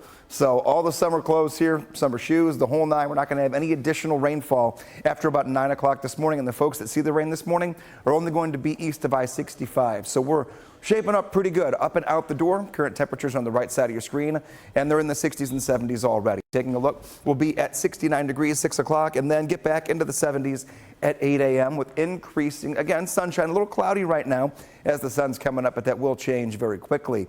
Taking a look at future track, this is the end of the rain pulling away from us, but we're not done going into the weekend. 3 different chances for some thunderstorms, how that could impact your plans, and CMA Fest coming your way in a few.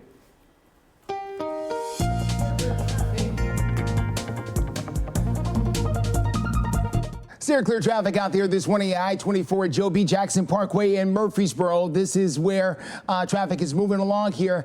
We are dealing with some construction out here in this area as traffic has slowed down a little bit there while they continue to pick up the cones one by one. Give them some space. They'll be out of your way here shortly. They've been doing some overnight construction out there near Joe B. Jackson, just south of Murfreesboro now for the last several nights. So as you can see there, they're picking up the cones now. Pretty soon, smooth sailing from then on. No major problems around the Mid-State right now. We've been checking out near the airport, west side of town, north side. We expect things to pick up and get busy there as you move into downtown. But right now, this is the busiest thing we've got going on that's out of the ordinary on the interstate. At 5:42 right now, AI imaging.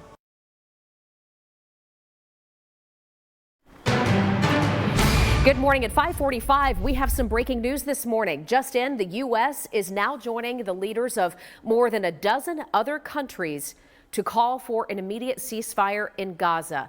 We're just now getting the details, and you can see the release from the White House on your screen. Leaders from countries such as Canada, France, Germany, and England all issuing a statement just this morning. They're calling on Hamas to move forward with a ceasefire deal outlined by President Biden last week. And they say Israel is also ready to move forward with the agreement. So now they're urging both sides to make, and I quote, whatever final compromises are necessary to close the deal and ensure the release of hostages still being held by Hamas in Gaza. As we get more details on this breaking news, we'll be bringing you those updates through 9 a.m. And right now, we have lawmakers who are poised to pass a new law that could ban certain social media algorithms they say target children and can hurt their mental health. Fox News' Connor Hansen has more this morning. We have to do more for our children because we are losing them as a society. Experts say too much screen time and certain social media algorithms are hurting children's mental health. States like New York are fighting back. A lot of these young people know that they're feeling lonelier and isolated and anxiety and depression like they never have before. New York Governor Kathy Hochul and state lawmakers have been working on legislation that could force major social media platforms to make changes. Instead of algorithms deciding what kids see, companies could be forced to display content to younger users in chronological order. The platforms could also be banned from sending kids alerts late at night unless parents sign off on it. Lawmakers also want to stop companies from selling kids' data. So the algorithms target children. They repeatedly send messages to them about different topics, whatever they're gearing it toward. And they suck these kids in by sending these repeated algorithms. Governor Hochul says this will not be a ban, but companies have pushed back, lobbying hard against similar legislation in other states. Some claim the restrictions violate the First Amendment. We really want our kids to be safe, protected, and we cannot fail them in this. New York lawmakers could vote on the legislation as soon as this week. A similar law is being worked on in California. In New York, Connor Hansen, Fox News. 5:48 now, and a likely tornado ripping through several communities in Maryland yesterday. If you look here behind me, you can see video from the front of somebody's car, and man, look at all the debris swirling at that intersection there. The trees just about snapping in the background. We do know that parts of Maryland were under a tornado warning, and this is just some of the damage here behind me.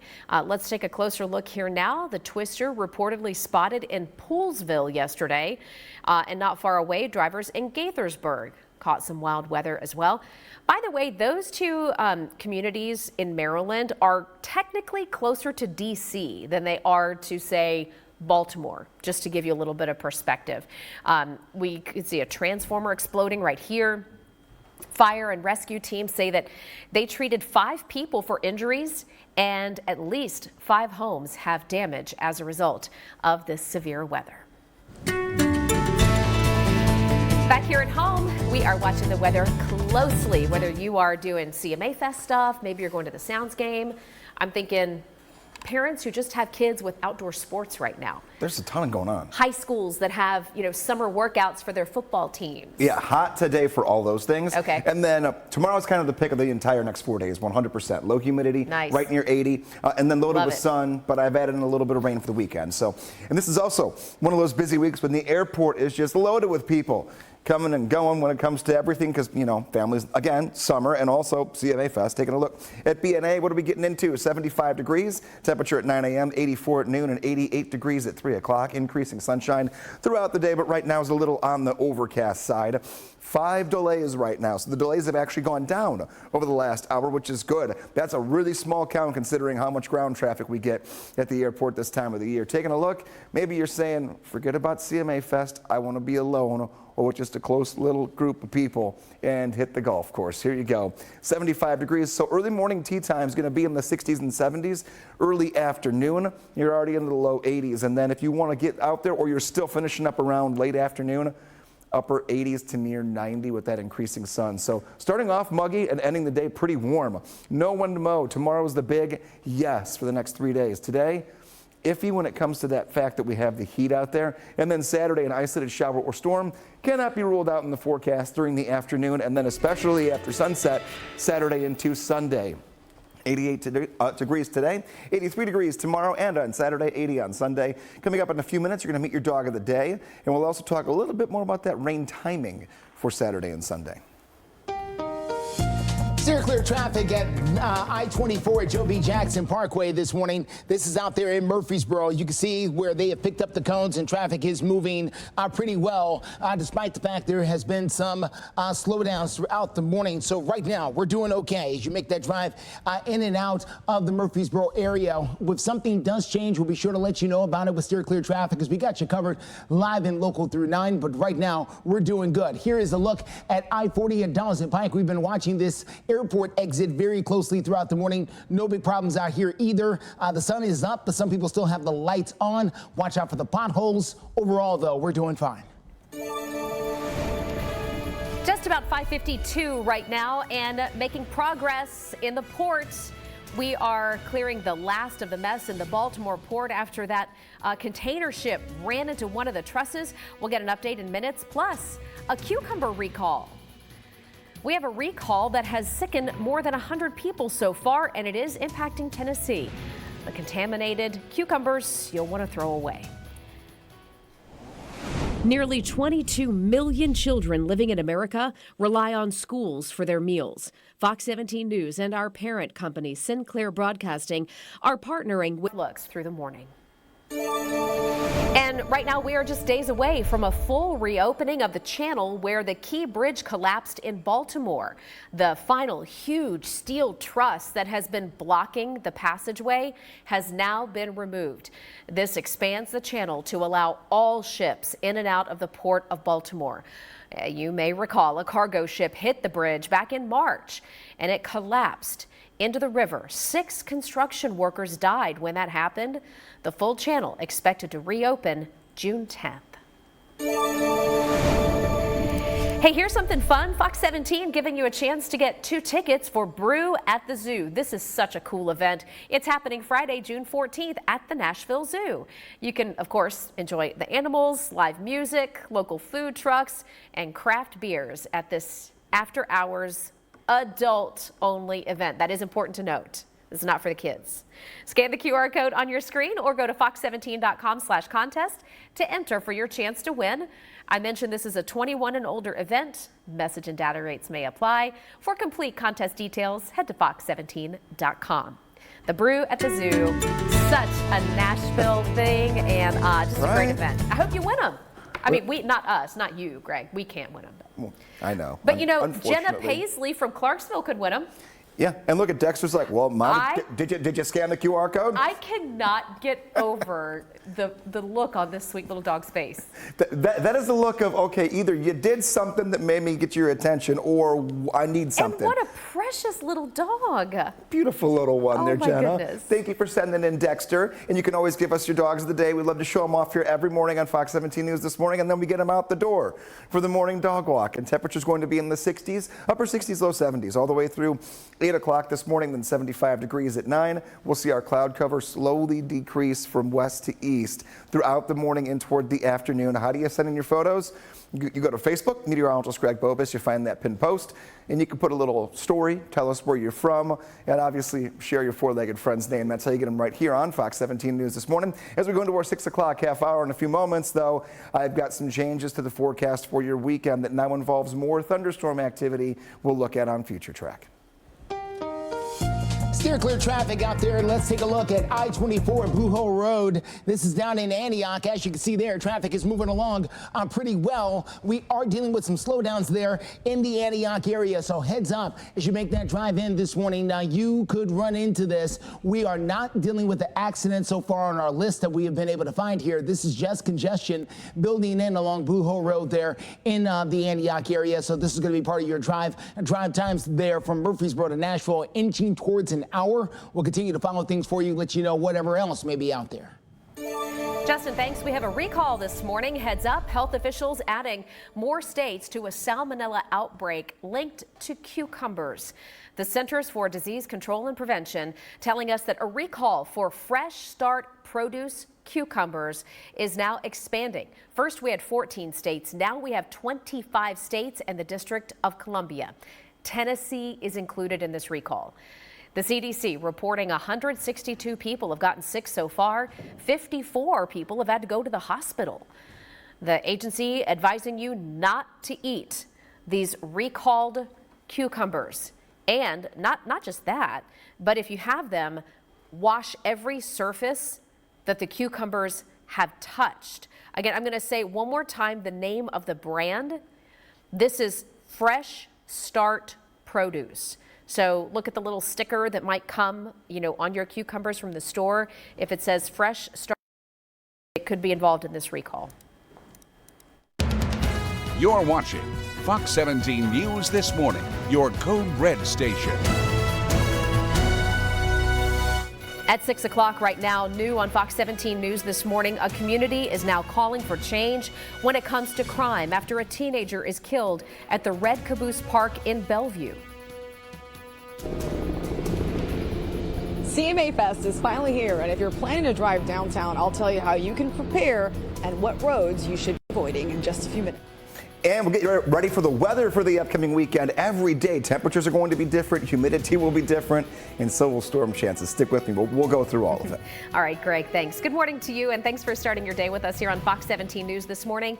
I'm Jennifer Waddell. Erica is off. Our top story this hour takes us to Bellevue.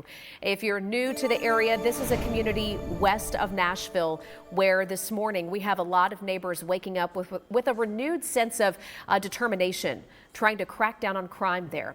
Overnight, they had a candlelight vigil to honor a teenager shot and killed at the Red Caboose Park last week. The victim's 16-year-old sister, who also got shot, is now speaking out. She was there last night with hundreds of people gathering in the Red Caboose Park. They mourn the loss of 13-year-old Aiden Hayes. Police say Hayes got shot after a fight in the parking lot. His 16-year-old sister standing along with her parents and other loved ones to remember her brother, crediting him for saving her life. I think about that day, every night before I go to sleep. And it's hard. It's hard, bro. It's hard.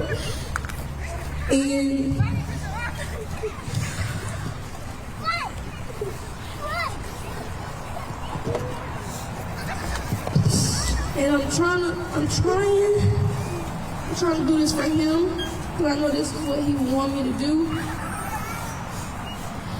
And I'm trying to live for him and keep his name. Yes. So everybody knows that he died for a purpose. Yes.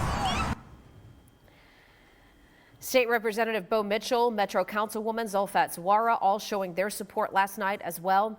By the way, a 15-year-old now charged in connection to the shooting. The mayor has also gone on record to say something has got to change, especially when it comes to the mindset of young people and the crime they've been connected to.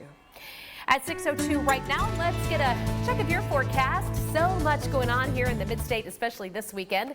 Doppler radar pulled up now with Greg to see if anything's firing off. Yeah, a couple showers out there. This is kind of the remnants of what we had late in the day yesterday into the evening hours. These showers trending to the north and to the east, so away from Nashville, but places like Gallatin, you get out toward Portland, and we'll zoom in a little bit more here. Lafayette, Hopkinsville. You've had the showers going on and off. They've been kind of trailing here and kind of feeding off of each other. Here's the last hour. You'll see what I mean. Very small and very quick moving, but they're still out there at least for the next hour or two. These will die down late morning and then we'll be good to go for the rest of today. Temperatures, we're warm. We're in the upper 60s and low 70s. We're also muggy and we're also foggy. Here's a look at Cookeville. You can see off in the distance, we do have some areas of some limited visibility. Keep that in mind. Not a lot of that really making its way into the Nashville area, but we're still keeping our eyes on it for you. So low visibility would be the only thing to get in your way when it comes to starting your day and hitting the road. Could be dense in spots like we just saw. So it's, you know, a low beams kind of a day, but it's also a pack an extra bottle of water kind of a day. Highs today will be in the upper 80s. Steer clear traffic as you get out there this morning. Let's get to I-24 Blue Hole Road. There is a crash up there on the shoulder of the road. I knew it was slowing down a little bit much not to be anything, and there is something up there. Crews are there working on it right now. Metro Police have arrived on scene, unsure exactly how many cars are involved, but there it is, I-24 Blue Hole Road. You can see they've slowed things down. 30 miles per hour is the way they're asking you to go there as you push your way through the Antioch area, so this is going to cause you some delays. You could try to take the Antioch Pike as a good way to steer clear. Murfreesboro Pike, also a good way to steer clear there, coming from the south and east side into the city. We'll continue to follow other things happening, but right now, this is the biggest thing we've got going on, causing one lane to shut down as you push your way into Nashville. 6:04 is the time right now, and CMA Fest is here, kicking off in just a few hours in the heart of downtown Nashville. Tens of thousands of people will be here. In fact, numbers they're anticipating this year, right around 90,000 people. Fox 17 News reporter Karen Aguilar is going to experience her first CMA Fest since moving to Nashville. She's joining us live now to talk about some of the road closures and how you can get around some of this stuff. Good morning, Jen. That's right. Tens of thousands of people are expected to be right here in downtown Nashville for this year's CMA Fest. And with it, of course, there's going to be a lot of traffic. So what you should do is leave early and know what roads are closed, like these two right here behind me, Representative John Lewis Way and Demumbrian. Broadway is also closed. And some of the roads that will be closed starting this morning at 7 will be all of Demumbrian from Representative John Lewis Way to 6th Avenue. Tomorrow, all of Representative John Lewis Way from Korean Veterans Boulevard to Demumbrian, and all of Demumbrian from Representative John Lewis Way to 6th Avenue. All of these roads are expected to reopen by 7 at night. To prepare, it's best you plan on how you're going to get to the fest ahead of time. For people going to the Nissan Stadium, it's advised you use rideshare because there is limited parking at the stadium. Other tips: park smart, hide your firearms or leave them at home if you have them. You can also use the WeGo public transit, and for other locations, there is a lot of garages and a shuttle. Now, for more information on any updates to the CMA Fest, you can download their CMA Connect app. Reporting right here in downtown Nashville, Karen Aguilar, Fox 17 News, your Code Red station. Karen, thanks so much. Still to come on Fox 17 News this morning, 2 retiring state lawmakers are speaking out about problems they see with state government. We'll hear why some ideas never saw the day of the people.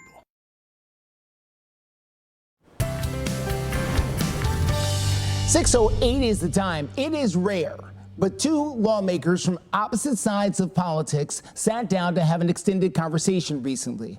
Both of them are retiring from the State House. Representative Sam Whitson and Representative Darren Jernigan. Both of them spent years in the Tennessee House of Representatives. Now, Representative Whitson is a Republican. Representative Jernigan is a Democrat. They both say that the State House has become way too partisan in recent years, and they think it's keeping some laws that could be good for the state from even having a debate. Great pieces of legislation gets killed for politics all the time. But that's just the nature of it. It's always been. But if you had at least 2, in this case Democrats, you get a motion in a second, and then you get to hear, at least from what's coming from that person's district in that community. You may not like it, you can yell out, do whatever you want to at that, but talk about it. I had a bill this year I introduced that you had to have primary elections. You could not have a caucus selection for a state seat. I did not get a single yes vote on that bill in committee. Now, coming up, would you believe that Nashville Mayor Freddie O'Connell and Tennessee Governor Bill Lee have meetings together where they talk about absolutely nothing? We're going to tell you why some say that's a good thing. I'll explain all of that coming up in just a few. Well, some contenders for the former President Donald Trump's VP slot have now had some vetting materials sent to them as the search for a running mate starts to heat up. Now, of course, we all believe at this point that former President Trump will be the Republican nominee for president. So he's looking for his next vice presidential candidate. You can see some of the contenders right there, and they include Governor Doug Burgum of North Dakota, Senator Marco Rubio of Florida, Senator J.D. Vance of Ohio, Tim Scott from the state of South Carolina. Some think that Representative Elise Stefanik will also be a good candidate, and Representative Byron Donalds of Florida also on that list. Also, the former Housing and Urban Development Secretary, Dr. Ben Carson, could also be on the list, some people say as well. Many of these political candidates have spent recent weeks making public demonstrations of their loyalty, including appearing with former President Trump during his court case there in New York City, and ultimately trying to defend him on television as well. We do know at this point that former President Trump was ultimately convicted of 34 felony counts. We'll see what the president may decide to do here. We do know that former President Trump said in an interview just last month that he may announce his running mate at the Republican National Convention set to go in Milwaukee, Wisconsin. It is set to take place on July 15th through the 18th. Coming up in your COVID forecast, we are warm today, up near 90, but a cooling trend into the weekend that does introduce another round of storms. We'll track them for you. And Steer Clear Traffic is watching one tie up on I-24 near Blue Hole Road there in Antioch. We have got the details on that crash and how you can steer clear. Plus world leaders and Brakes.com. Brakes starting at just $100. Alignment starting at $59.99. Alerts, empowers, protects. Watch Fox 17 News at 9.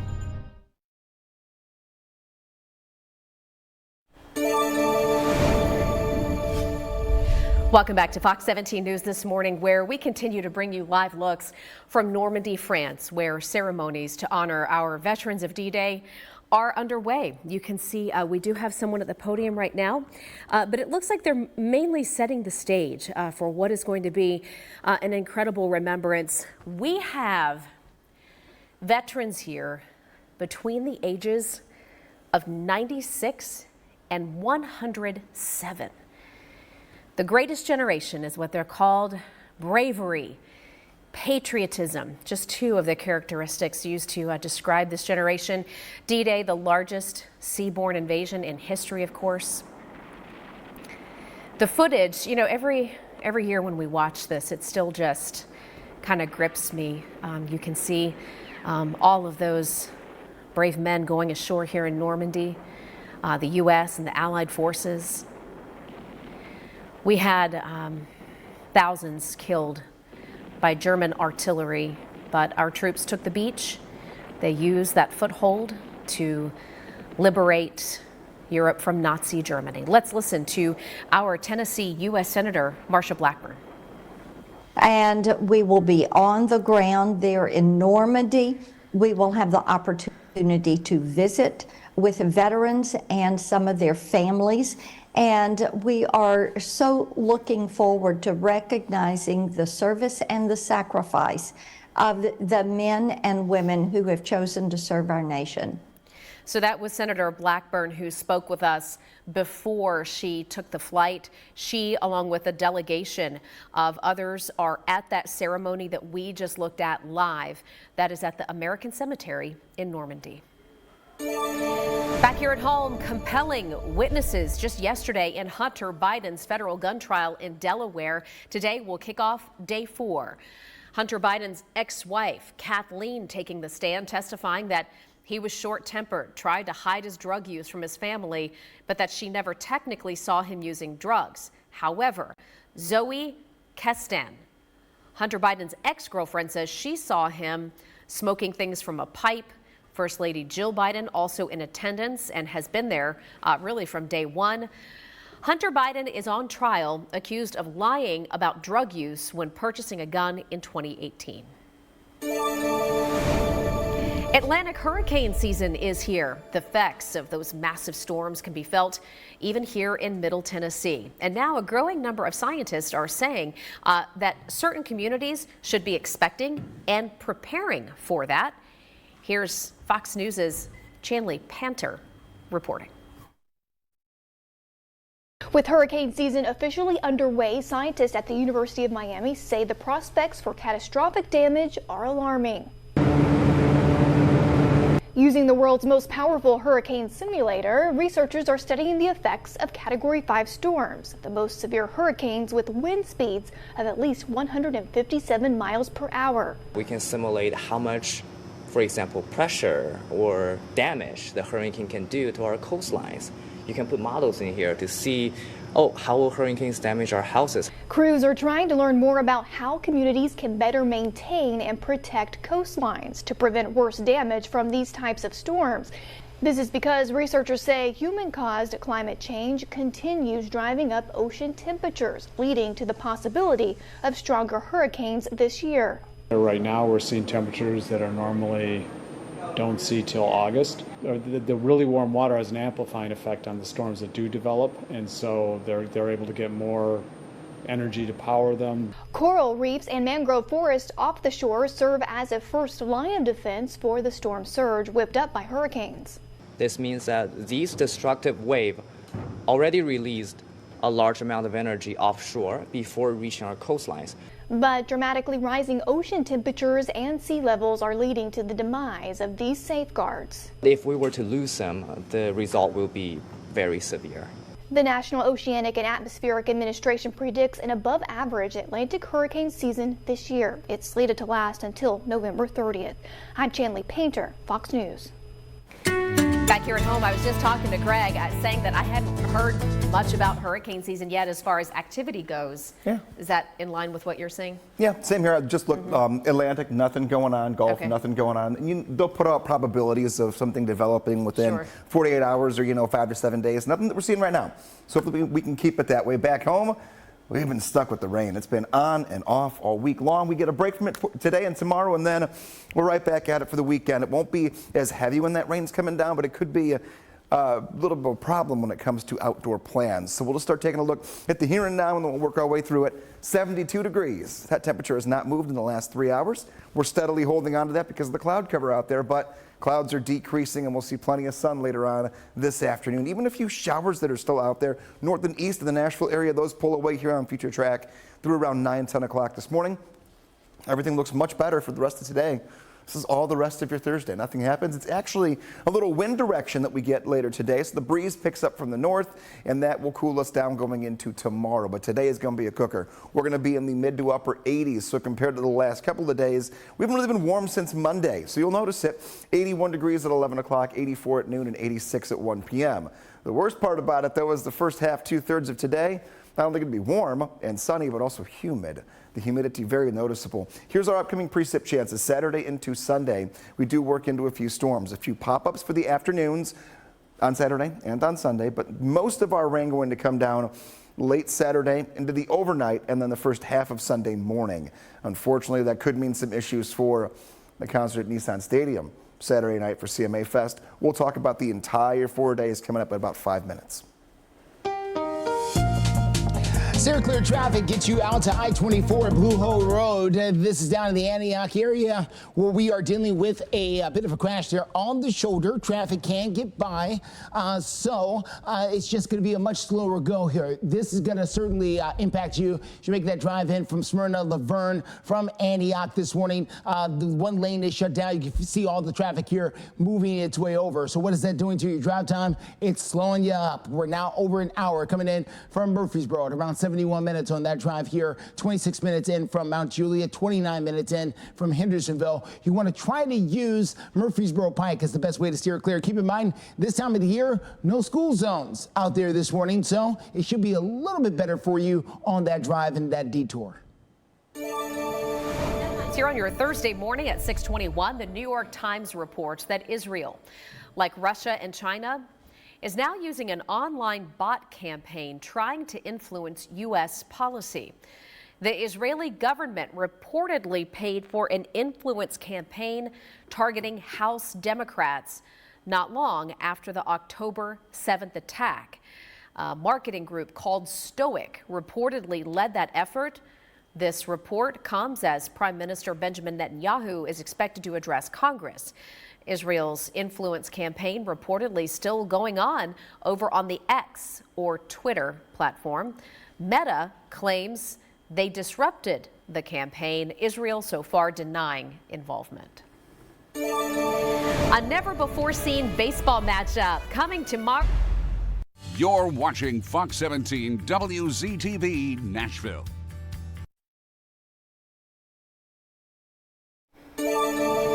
Good morning. Happy Thursday to you. It is 6:24 and a live look over toward Germantown in Nashville and the home of our Nashville Sounds. First Horizon Ballpark is where they will be playing extra innings tonight. The ballpark is kind of squeezed right there in the middle of your screen. Last night they had to suspend the game because of rain against the Louisville Bats. It was tied at 3-3 in the 11th inning. So, yeah, 11th inning. So if you have tickets for tonight's game, you can actually watch the end of the suspended game. That starts at 5:35, and then the full matchup already on the slate for tonight starts at 6:35. Looking ahead to tomorrow and talking about baseball, the Vols going to face an unprecedented opponent in the NCAA Super Regionals. Tennessee taking on the University of Evansville Purple Aces. These teams have never played each other. The team from Indiana upset number 16 East Carolina Monday, and they're making their first ever super regional appearance. That is just so cool. Tomorrow's game starts at 2 o'clock our time in Knoxville, so home field advantage for the Vols. The teams will also play Saturday at 10 with a Sunday game if necessary. Here at home getting a quick check of your pool forecast. Maybe you have no interest in CMA Fest and you've got a day to just enjoy the pool somewhere. Looking pretty good. And in fact, not too hot, but sunshine for sure by 5 o'clock this afternoon. By 10 a.m., it's still a little cloudy, 69 degrees, 2 o'clock, warming up to 77. And then by 5 this afternoon, 86 degrees. So looking really nice if you and or the kids want to go poolside. Steer clear traffic gets us out to I-24 at Blue Hole Road. That's where we are following the crash on the shoulder. TDOT has now arrived, and when they get there, they have shut down even a bigger section of the lane as you make that drive into town there from Antioch. So heads up, this is going to cost you an extra few minutes there on that drive, so please be aware about that. You want to try to take Murfreesboro Pike or Antioch Pike as good ways to steer clear. Should make that drive in there on that side of town. We'll be taking a look on the north side coming up here in the next few minutes where things are slow, not this slow, but slow nonetheless. CMA Fest is finally here, and if you're planning to come by downtown, I'll tell you how you can prepare and what roads you should be avoiding in just a few minutes. And right now, shots fired at a security guard in Nashville. It all happened while police say 3 men were breaking into cars downtown. We'll tell you who they're looking for and show you the surveillance video in minutes. Nearly 22 million children living in America rely on schools for their meals. Fox 17 News and our parent company, Sinclair Broadcast. You're watching Fox 17 News This Morning, your Code Red station. Good morning. 6:30, the stages are set for CMA Fest. And yes, stages. We have many around downtown Nashville set to open in just a few hours. We'll have people lining up before you know it. We'll tell you what you should know if you're going to go, plus also how you can avoid some of the road closures. Plus, we have a mid-state church that is going to have to pay back pandemic money that federal authorities say was misspent. And right now, taking a live look from the heart of Music City, USA. A little cloudy to start this Thursday, maybe a little rain shower here or there, but things are going to clear out nicely, according to Greg. We'll check in with him in just a few minutes. Thanks so much for starting your day with us here on Fox 17 News this morning. I'm Jennifer Waddell. It is Thursday, June 6th. Erica's off. Let's get straight to our top story this half hour. Federal prosecutors saying that one of Nashville's biggest churches misspent more than $70,000 worth of federal pandemic relief money. The U.S. Attorney's Office says Mount Zion Baptist Church has agreed to pay $70,464 to settle claims that it misused the Paycheck Protection Program loan from the Small Business Administration. Remember when these were doled out during the pandemic? Well, a former church employee tipped off the feds. That person will now receive more than $10,000 in reward money. There are several Mount Zion Baptist churches in the Nashville area. I have reached out to the Department of Justice just to get confirmation on specifically which one they mean when they say Mount Zion Baptist Church. Another big story today is CMA Fest, kicking off later this morning in the heart of downtown Nashville. Tens of thousands of people will be here for one of our biggest events, and covering it all live for us this morning is Karen Aguilar. She's in the heart of downtown. Good morning, Jen, and this is my first CMA Fest. I'm really excited. Who I'm most excited to see is Chris Young. He's one of the first artists I ever listened to that got me into country music, and he's going to be playing on Saturday, and he's just one of the many artists that people are looking forward to seeing. And with all of these artists and their talents coming to the Music City, you're going to be expecting thousands of people to be right here in downtown Nashville, and with it, traffic. So as of now, there is 2 streets in front of me that you can't see that are closed, Demumbrian and Representative John Lewis Way. And today, starting around 7 o'clock, you can expect Korean Veterans Boulevard to Demumbrian to also be closed. But let's talk about the excitement. Take a look at this line right here behind me. A lady I just spoke with tells me that she's in line to meet Dolly Parton, the very own legend right here of the Music City that she's known throughout this country. And we are just seeing more and more people come right here to CMA Fest, excited to take part. And some of the things that you should know before leaving your home is that you should leave any firearms, if you have any, in your car, any valuables, plan where you're going to park. There are garages here you can pay for. There's also a free shuttle. So, I mean, there's all this information and more that you can find at your CMA Connect app. Karen, hey, you were mentioning, and we were talking about this being your first CMA Fest since you moved to Nashville. What's your overall take on it? I mean, are you impressed? Are you surprised? Is it overwhelming? What are your thoughts as you're down there live? I'm really impressed. This is one of the reasons I moved here to Nashville, is because it is the music city, country music at the heart of all of it. So I'm very excited and impressed to see all these people walking around here, and I can't wait to take part of these festivities myself. Tickets aren't too expensive right now, so I'm definitely going to check that out. Okay, good. And real quick before we let you go, have you noticed any security that's been stepped up where you are? I think I can hear a chopper overhead as well.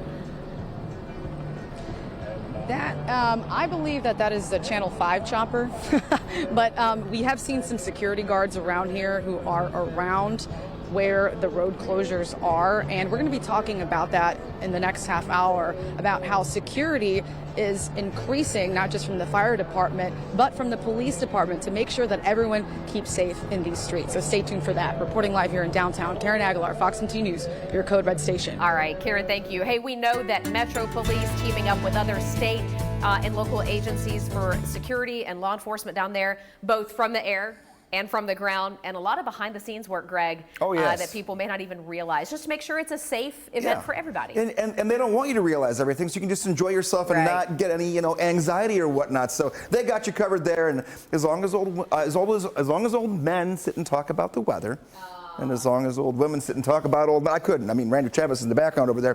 Taking a look here, Doppler radar for us. We're talking about a couple of showers that are out there. These have just not gone away. They're very persistent. Little guys here, Lafayette up through Hopkinsville, and you can see, I'm going to put this in motion. You can see what I mean, but they're not going away. They're kind of feeding off of each other and giving us little isolated shower after shower. And that's how we're going to be for just about the next 2-3 hours. And by 10 a.m., they're out of here, and we're good to go. We'll take a look at the big picture here. The Cumberland Plateau, the area where we're seeing fog out toward Cookeville, starting to lift a little bit for us. So things are trending toward a sunny day, a hot day. 88 degrees. Working through your entire week and weekend. The next 4 days of CMA Fest coming up in a few. Steer clear traffic on I-24 at Blue Hole Road as you make that drive in from Antioch. All right, this is what they've done.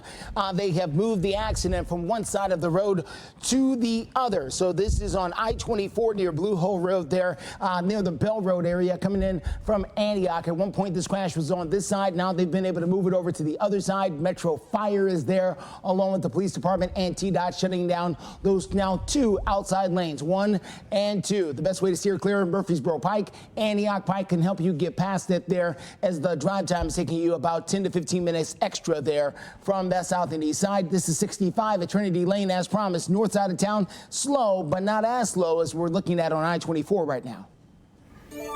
Metro Police right now are searching for 3 men who they say shot at a security guard after that guard caught them breaking into cars downtown. Please, if you are heading downtown, just be aware of your surroundings. Police say these 3 people caught on security camera in the Demumbrian Street parking garage early on May 20th. The security guard heard them breaking into cars. The men ran away but fired shots as they were leaving, and the security guard was running as well. So if you recognize any of these men, again, the 3 people you see walking toward the camera here, you could pause it, screenshot it, also share it on social media, because we've got it for you there as well. We've got a number at the bottom of your screen that you can call with any information.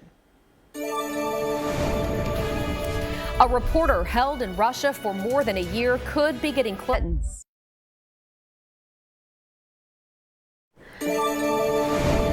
Welcome back. Right now at 6:40, Russian President Vladimir Putin hinting at a prisoner swap with the U.S. for our imprisoned Wall Street Journal reporter Evan Gershkovich.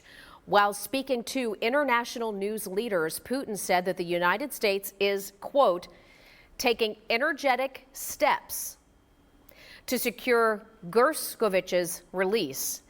The American journalist jailed more than a year ago in Moscow while on a reporting assignment and was charged with espionage. Gershkovich and his employer have denied Vladimir Putin's allegations. The U.S. says he is wrongfully detained. Also, more global headlines here this Thursday morning. The UN Secretary General is warning about the progress of climate change and at the same time calling for a new tax in order to fight it. In a speech for World Environment Day yesterday, Antonio Guterres called for a tax on fossil fuel companies, he says, to help pay for the fight against global warming. We'll see how that shakes out and whether, in fact, that's ever approved. Right now, a look at our forecast with our Code Red meteorologist, Greg Bovis. Hey, Greg. Hey, good morning. Yeah, we have a couple showers out there we just talked about, but also ways to get alerts to your phone and to know where the rain is at for this weekend. Here are a few helpful tools you can get to have in your phone, and well, your phone kind of is your toolkit sometimes. You can scan this QR code into the Fox 17 Code Red weather app, or you can just go to the Apple Store, Google Play Store, and then type in Code Red. It's going to do 3 things for you throughout the weekend. It'll give you the live Doppler radar, and there will be some showers and storms on Saturday and Sunday that I'll track for you coming up in a few minutes. Just know you can find those in real time before they get to you. You start seeing some dark clouds out there. Hour by hour temperatures, and then our 7-day forecast every day. And that radar is good anywhere across the country. You can also follow along with us anywhere on social media for updates when it comes to weather taking us into the weekend. My curious question this morning: WSM Radio debuted its own 1-hour dance barn program in what year? This program would go on to become the Grand Ole Opry. Was it 1920, 1925, 1930, or 1935? I'll have the answer for you coming up in about 5 minutes. Steer clear traffic on I-24 Blue Hole Road coming in from Antioch. We do have a bit of a slowdown there because of a crash over on the right-hand side of the road at this point. You want to use Murfreesboro Pike or Antioch Pike as good ways to steer clear. We'll continue to follow the crash here for you, let you know when it finally moves out of the way. We are here at Acme and Feed and Seed talking all things CMA Fest. Coming up, performances and interviews from our News at 9.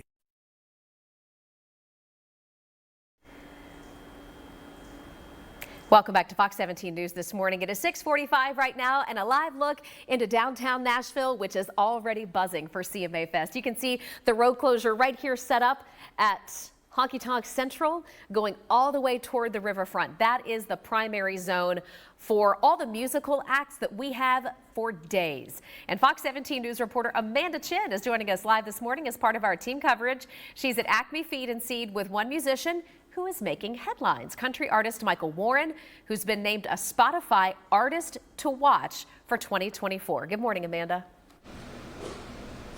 Hey, good morning, guys. As you mentioned, I am joined live by Michael Warren, the 2024 Spotify Artist to Watch. You have a lot of exciting things happening. Tell us about how exciting it is to be here at CMA Fest this year. I mean, it's really crazy. Last year I was in the crowd for a lot of these performances, so this year I'm on stage, so it's pretty exciting and a dream to come true.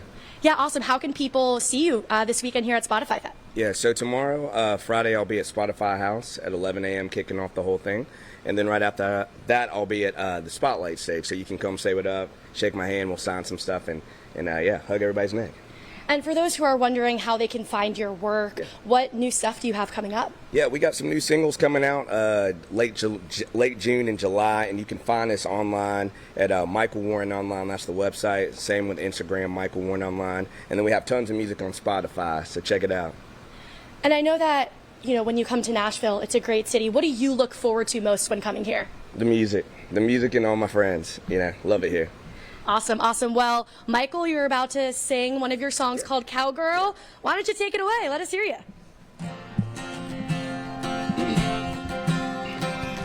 You gotta get yourself a cowgirl, one that ain't sitting on a high horse, one that ain't scared of a dance floor on an empty night, cutting it up with all of your friends. I could chase her like a sunset, spin her around in that white dress, and dig her out to a 40-acre lot.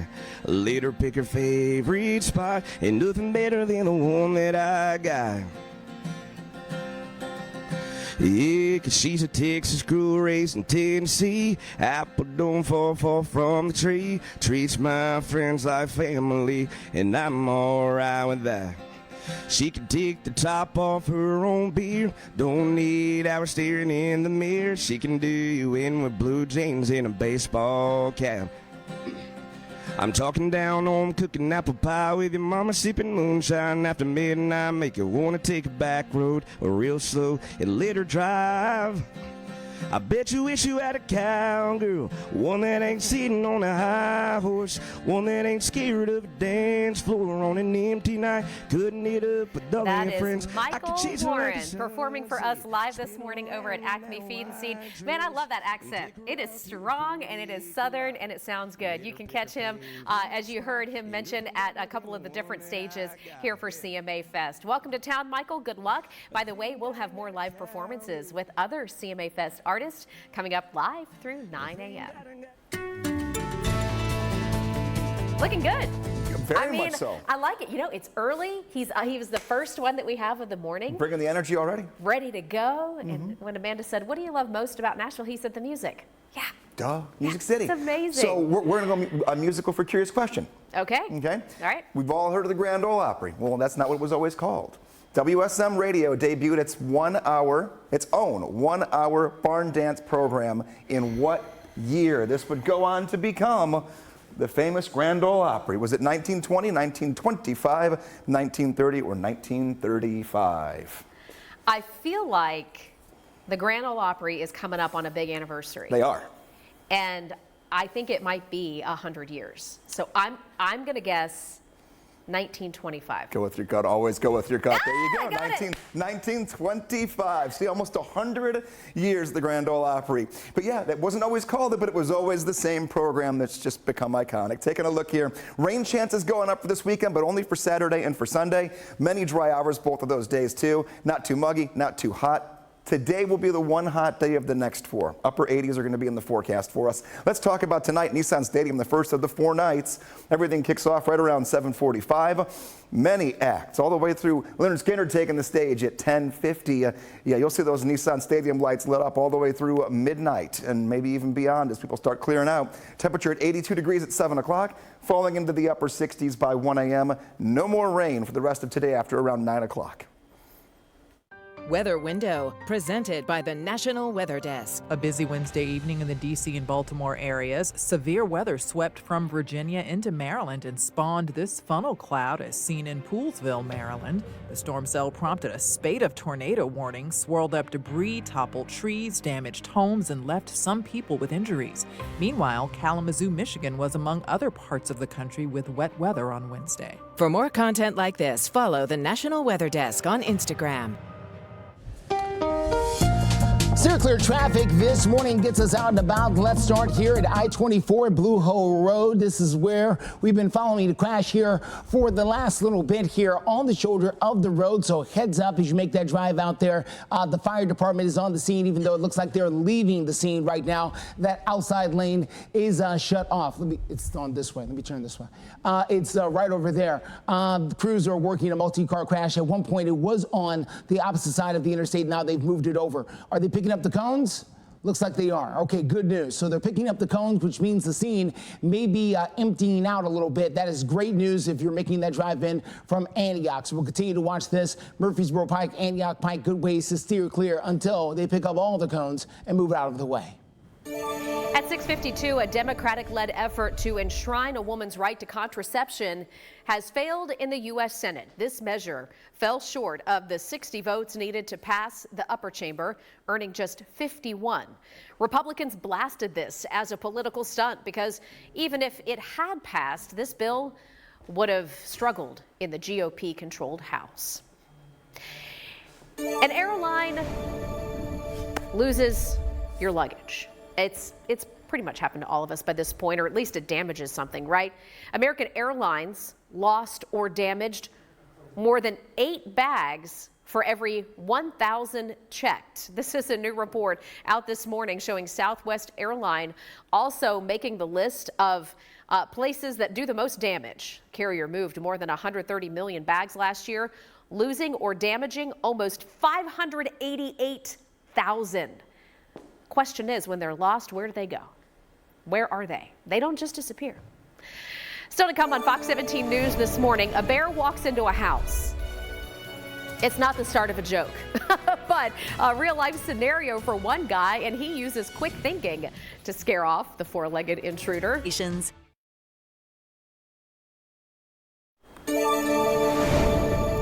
Good morning and welcome into Fox 17 News this morning. It is 6:55. A heavy cloud cover right now in Metro Center. This is from the camera that's mounted right on top of our station in Metro Center, looking out toward the Titans practice facility. By the way, speaking of the Titans, a lot of excitement with this new squad, the new coaching. Heard from players and the coach that players are ready to run through a wall. For the new excitement and the plans here for this new season. So we've got you covered, all things Titans and all your local news, weather, traffic headlines through 9 a.m.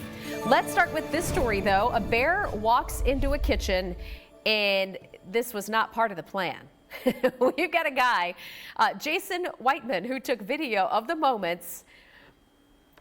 Oh my gosh, could you imagine you come around the corner and there's a bear staring you in the face? He had to use some quick thinking to get that bear out of his home. It inched into the kitchen and just stood right there in the doorway. Whiteman says that he sprayed the bear with water only to find that it had a friend with it in the backyard. Yeah, had a couple of them. So curious. The bear eventually got bored, though, and just kind of scaled the fence and moved on to the neighbor's house. Whiteman said he called his neighbor just to give him a heads up. That is something else. I can't get over that first frame of the video, though, where the guy is, just think, Greg, you're in your house, you hear a commotion, you go to check it out, you're thinking, what could it be? You come around the corner and it's a bear. That would be the look on my face you see on your screen right now. Dexter said, what? What? Get out of here. Also, I would not be sticking around and record the thing either. Say what? But I would take all the pictures in the world of Dexter. Look at how cute Dexter, our dog of the day, sent in by Jenna from Clarksville. Hopefully you're having a good morning, Dexter, and hopefully you have time to get out a good dog walk here to round out the end of this 6 o'clock newscast. But then get right back with us at 7. We go and become the only live and local news source all the way through 9, and we have plenty more performances ready. So dog walk it and get right back on the couch, Dex. Taking a look here. 75 degrees at 9 a.m., 77 degrees at 10 o'clock. We're going to have the sunshine completely take over by this afternoon. And how do you send your dog photos to me? Well, here's my go-through person, my dog. You can go to my Facebook page, meteorologist Greg Bovis. You find the little postal worker right there, and she'll make sure I get your photos to show them right here on our air. Do stick with us, though, as we go into our 7 o'clock half hour, because I have got a lot of updates to take into the weekend. Temperatures bounce around, new chances for thunderstorms during the weekend. We'll make sure of everything you need to know to plan your Thursday, Friday, and weekend itself. Steer clear traffic right now at 6:58. Things are looking really nice. I-65 at Trinity Lane. Not a lot of congestion and certainly no crashes right here, so that's good news on your morning commute. At least, oh, look, T-Dot's moving the camera around a little bit here. At least from this vantage point, looking okay, but T-Dot might be looking for something else. We'll see what that might be. Otherwise, the rest, now I see. T-Dot is zooming in on a crash that is near the entrance ramp for I-65 at Trinity Lane. It looks like we've got a white car and maybe a red car or a small SUV involved in a crash here. So this is just off Brick Church Pike, right here at this intersection with I-65 and Trinity Lane. Well, it looks like maybe people are slowing down to look at it, but otherwise not impacting flow on the interstate. We'll get a check of I-24, though, as we get into our 7 o'clock hour. I-24 in Antioch and I-24 up in Pleasant View, between Clarksville and Pleasant View. Looking backed up right now. More live steer clear traffic updates in minutes. Right now, though, Fox 17 News giving you a chance to check out one of the neatest events in Nashville. It's Brew at the Zoo, and we're giving away 2 tickets. It's happening Friday, June 14th. That's next Friday at, of course, the Nashville Zoo. All the animals will be there that you can walk around and visit, live music, local food trucks, and dozens of craft beers. A really neat event, as I mentioned, one of the fan favorites for locals here in Nashville. If you'd like to try to win those 2 free tickets, scan the QR code right there on your screen. There are message and data rates apply. You do have to be 21 or older. This is an adult-only event. You can get complete contest details now at fox17.com. And stick with us. Our 7 o'clock hour starts right now. You're watching Fox 17 News This Morning, your Code Red station. Right now on Fox 17 News This Morning, neighbors in Bellevue come together for a vigil honoring a teenager shot and killed at a popular park. Why local leaders say something has to be done now when it comes to youth violence. And our forecast giving us a hot day today and then a few thunderstorms taking us into Saturday and Sunday. The full timeline and when we cool back down coming up in your forecast. Steer clear traffic at I-65 at Trinity Lane. We are watching that crash just off of Brick Church Pike there at the entrance ramp. We're going to tell you about that. Yeah, you can't turn there. You see, it's blocked. Oh, boy. All right, we're going to check that out, and also that crash coming down from the Pleasant View area coming up here in the next few minutes. Thank you for joining us. Always something going on here on Fox 17 News this morning just after 7. I'm Justin McFarland. I'm Jennifer Waddell. We're glad to be your live local news source, always here for you through 9 a.m. So sweet. He was just so sweet. You couldn't help but to love him. Those are the parents of the young man shot and killed at Bellevue's Red Caboose Park. They came together last night for a candlelight vigil to honor that teenager. We know that there's been an arrest in the case, and now we've got a lot of community leaders who are saying something's got to change. Hundreds of people came out last night right in front of the Red Caboose Park there in Bellevue as they mourn the loss of 13-year-old Aiden Hayes. Now, police say that Hayes was shot after a fight that escalated in the parking lot of the park. His 16-year-old sister stood alongside her parents, other loved ones, family members, and the community at large to remember her younger brother. She is crediting him with saving her life. If it wasn't for him, I really wouldn't be standing here right now. So as I think about that day, every night before I go to sleep. And it's hard. We had State Representative Bo Mitchell along with Metro Councilwoman Zulfat Zawara showing their support at the vigil last night. Nashville Mayor Freddie O'Connell has also come out and said that people need to start digging real deep to get to the root of why youth violence has become such a problem in our city, calling for change. By the way, a 15-year-old is charged in connection to that shooting. The other big story we're following this morning has a very different tone to it. Thousands of people expected in downtown Nashville for the CMA Fest, and safety is on the top list of priorities when it comes to many people involved with this event. Well, yeah, Fox 17 News reporter Karen Aguilar joining us live at Metro Police's new substation downtown that's supposed to make sure things are kept in check and under control in downtown, especially during big events like this. Good morning, Karen. Good morning, Jen. In the past, we have seen people arrested at CMA Fest for public intoxication and underage drinking, especially if they end up on Broadway. And tens of thousands of people, as you mentioned, are expected to be right here in downtown Nashville, heading to listen to musicians, and some of them going into some of these bars. Overall, officers are offering some tips for this and more to be safe during CMA Fest. They want you to know your drinking limit, drink lots of water, eat before and have a shared location with your friends so you know where you're going. Police also suggest if you're going to ride in an Uber, Lyft, or taxi, take it off Broadway and make sure you're checking the license plate so it matches up to the one that is showing on your app.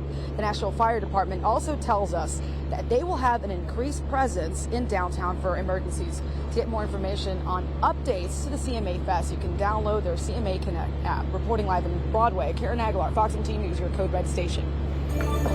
Karen, thank you. Another big story of significance today is marking 80 years since D-Day. You are looking live right now at a feed coming to us from Normandy, France, where President Biden has now taken to the podium. I'm going to ask our producer, Audrey, if we're able to hear any of this, and if we are, we can listen in here for just a moment. Built by 12 nations, men, guns, planes, naval craft of every description, waited. The world, captive and free, waited. Finally, Eisenhower's forecasters said there was a window in the weather. It would open briefly on Tuesday, the 6th of June. The general weighed the options and gave the order. At dawn, the Allies would strike. All right, listening to Great President Crusade. Biden there, who was speaking to a group of not only veterans, some of whom, the oldest being 107 years old, who were part of that greatest generation, but also speaking to a lot of dignitaries there, different coalitions in place in the crowd behind the president, including our U.S. Senator from Tennessee, Marsha Blackburn, who was there this morning. Talking about weather and the way it impacted the D-Day invasion, and it did for those studying the D-Day invasion, you know. Weather was a massive part of it, so we're bringing in Greg Bovis. You know, Greg, back then they didn't have the technology we have now to try to figure out what would be a good time to make the invasion, which could have make it or break it, really. 100%. I mean, military meteorology back then fascinates me still. I mean, we still tried our best we can to, but to get it right then and have the right call to do it when they did, yeah, that's really impressive. Let's take a look here at our radar back home. Not much happening now. A few showers are dying down that have been out there throughout the morning. Most of it has been in our eastern counties out toward the Cumberland Plateau. It's also some of the areas where we've seen some fog this morning, and that continues to die down as well. You can see the showers starting to lose a little bit of their intensity over the last hour. In our northern counties right along the Kentucky state line. Taking a look here back home in Metro Center, we have some cloud cover. We're going to stick with that. Right side of your screen, we have our current temps in the 60s and 70s. The big three things to know: we're finally dry for now. I'm timing some weekend storms and up and down temps coming up in your covered forecast. Still clear traffic out there this morning. Let's get a good look here at I-65 at Trinity Lane. This is a look there on the north side of town. Metro Police, along with the fire department and ambulance, they have all arrived there on the scene of what looks like a small T-bone accident that has happened here right at the on-ramp for 65 at Trinity Lane. This is really Brick Church Pike there, right next to the Taco Bell, for those familiar with that area, right there on the turn. Looks like they were helping somebody that was in that white car especially get out a short time ago, and they may be giving them some medical attention. You still can get onto the interstate. You just have to go down a little bit further. They've got a detour set up there. Just make sure to watch out for that. I can't let you go without telling you very quickly about that crash coming down from Clarksville this morning. 76 minutes. If you got to come down, don't get on 24. Take 41A instead. 7:07 is the time.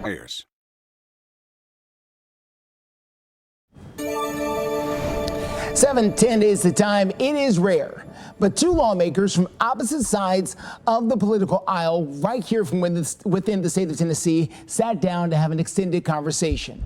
Both Representative Sam Whitson of Williamson County and Representative Darren Jernigan of Nashville spent years in the Tennessee House. They are both retiring, but both say things at the Tennessee House have become way too partisan in recent years. They also took time to talk about the continued relationship between the city of Nashville and the state of Tennessee. Now, if you've been with us here at Fox 17 News, we've done a number of stories about a rift between the two entities. However, there's repairs going on, and sometimes they don't start with big conversations, they start with small ones.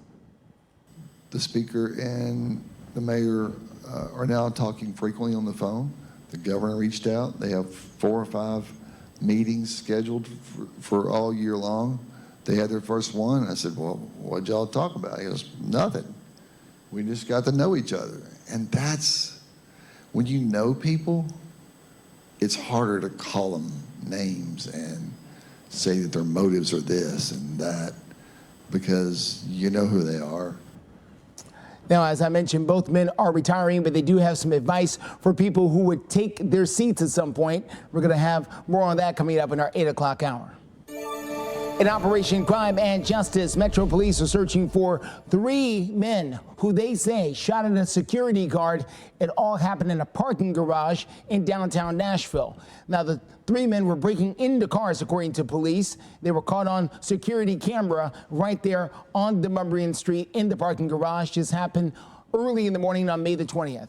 They say a security guard saw them breaking into cars and tried to stop them, but the 3 men ran away, one of them firing shots towards that security guard. Now, if you recognize these 3 men, you may see them and say, hey, I know about them or know who they are. You're able to contact Crime Stoppers, that number right there at the bottom of your screen. Coming up next in your COVID forecast, we are kicking off CMA Fest weekend. 4 long days and 4 completely different days in the forecast. We'll break them down hour by hour. As steer clear traffic, we continue to follow that big scene at 65 at Trinity Lane. Looks like one person may be hurt as a result of a crash. They're getting medical attention right there on the side of the road. This is at Brick Church Pike. As you make that drive towards 65 on the on-ramp, we'll continue to follow this scene and slowdowns coming down from Montgomery County up next. Plus, we speak with a country music artist who's looking to make a huge impact on the stage for the CMA Fest. We're going to hear her music and her story when we come back. We love our dads, and they love us. Celebrate with everything he needs to have fun out there. Find the perfect Father's Day gift at Academy Sports and Outdoors with up to $400 off saves. There was a time when days lasted longer, when peaceful mornings turned into leisurely nights and adventures took up space in our hearts. Exciting is it each and every year to get to come here? I feel like it gets better and better. Like CMA Fest is just the best week. It's so much fun, and I'm so happy to be here. Awesome, awesome. And where can folks find you here at CMA Fest if they want to see you? Yes, I'm playing on the second floor of the Hard Rock Cafe today at 3:30 for 615 Live, and then this Saturday at 10 a.m. I'm at Fanfare X for the autograph signing. Awesome, and I know that you're touring. Tell us about your work and everything that you're doing. Oh my gosh, yes. It's been so much fun. My band is amazing. I love them. Shout out to them. We're all over the country this summer, the rest of this year, and all the tour dates are on my website at mollylovett.com. Awesome. I got to ask about your guitar. It is so cool. Like I mentioned, it's giving me Taylor Swift vibes. Oh, and I'm obsessed. I'm a Swiftie, so this is, yeah, thank you. This is my fourth guitar I bedazzled, actually. This is my latest creation. We got my logo on here, the little ML hearts. I love anything sparkly, so got to do the guitars. Awesome. I love it. Well, you're here to sing your song Clean Break. Why don't you take it away for us?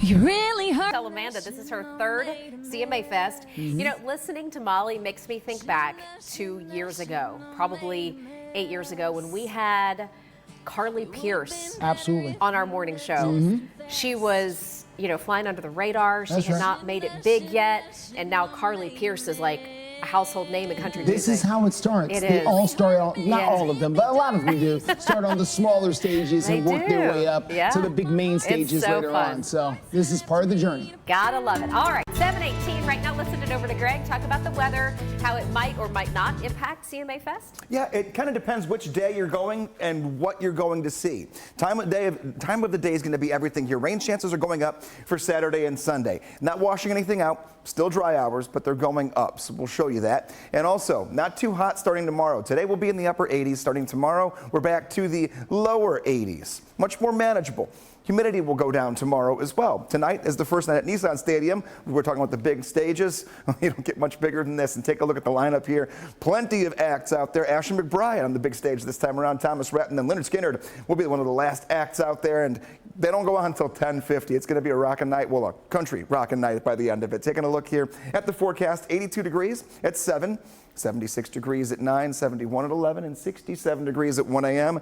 No rain in the forecast for the rest of today or going into tonight or tomorrow. Taking a look, though, going into Saturday, the afternoon, a few isolated storms and a few isolated storms on Sunday afternoon. Again, many dry hours. The most likely time for us to see some showers and storms that are going to be a little more persistent on the radar, unfortunately, will be Saturday night into Sunday, and that could impact Saturday's concert in Nissan Stadium. We'll talk more about lightning potential coming up in about 5 minutes. Steer clear traffic at 7:19. Quick look outside takes us to I-65 at Trinity Lane there as you try to make that drive towards the ramp onto I-65 there. There was a T-bone accident. That red car hit the white car right there in the side as one car was trying to make a maneuver and another car just was on the way there. There was a crash there. They are attending to the injuries of at least one person and now talking to witnesses and everyone else who may be involved. You can get by. They do have a detour there in place. You can still make that turn onto I-65. You just have to take it slower and know this is going to cost you some time. We're going to tell you about another situation coming down from Montgomery County in the next few minutes. Nearly 22 million children living in America rely on schools for their meals. Fox 17 News and our parent company, Sinclair Broadcasting, are partnering with Feeding America for our Sinclair Cares Summer Hunger Relief Campaign. You can donate by simply scanning the QR code on your screen or go to sinclaircares.com. 721 up next. Understanding lightning and how it... Attitude.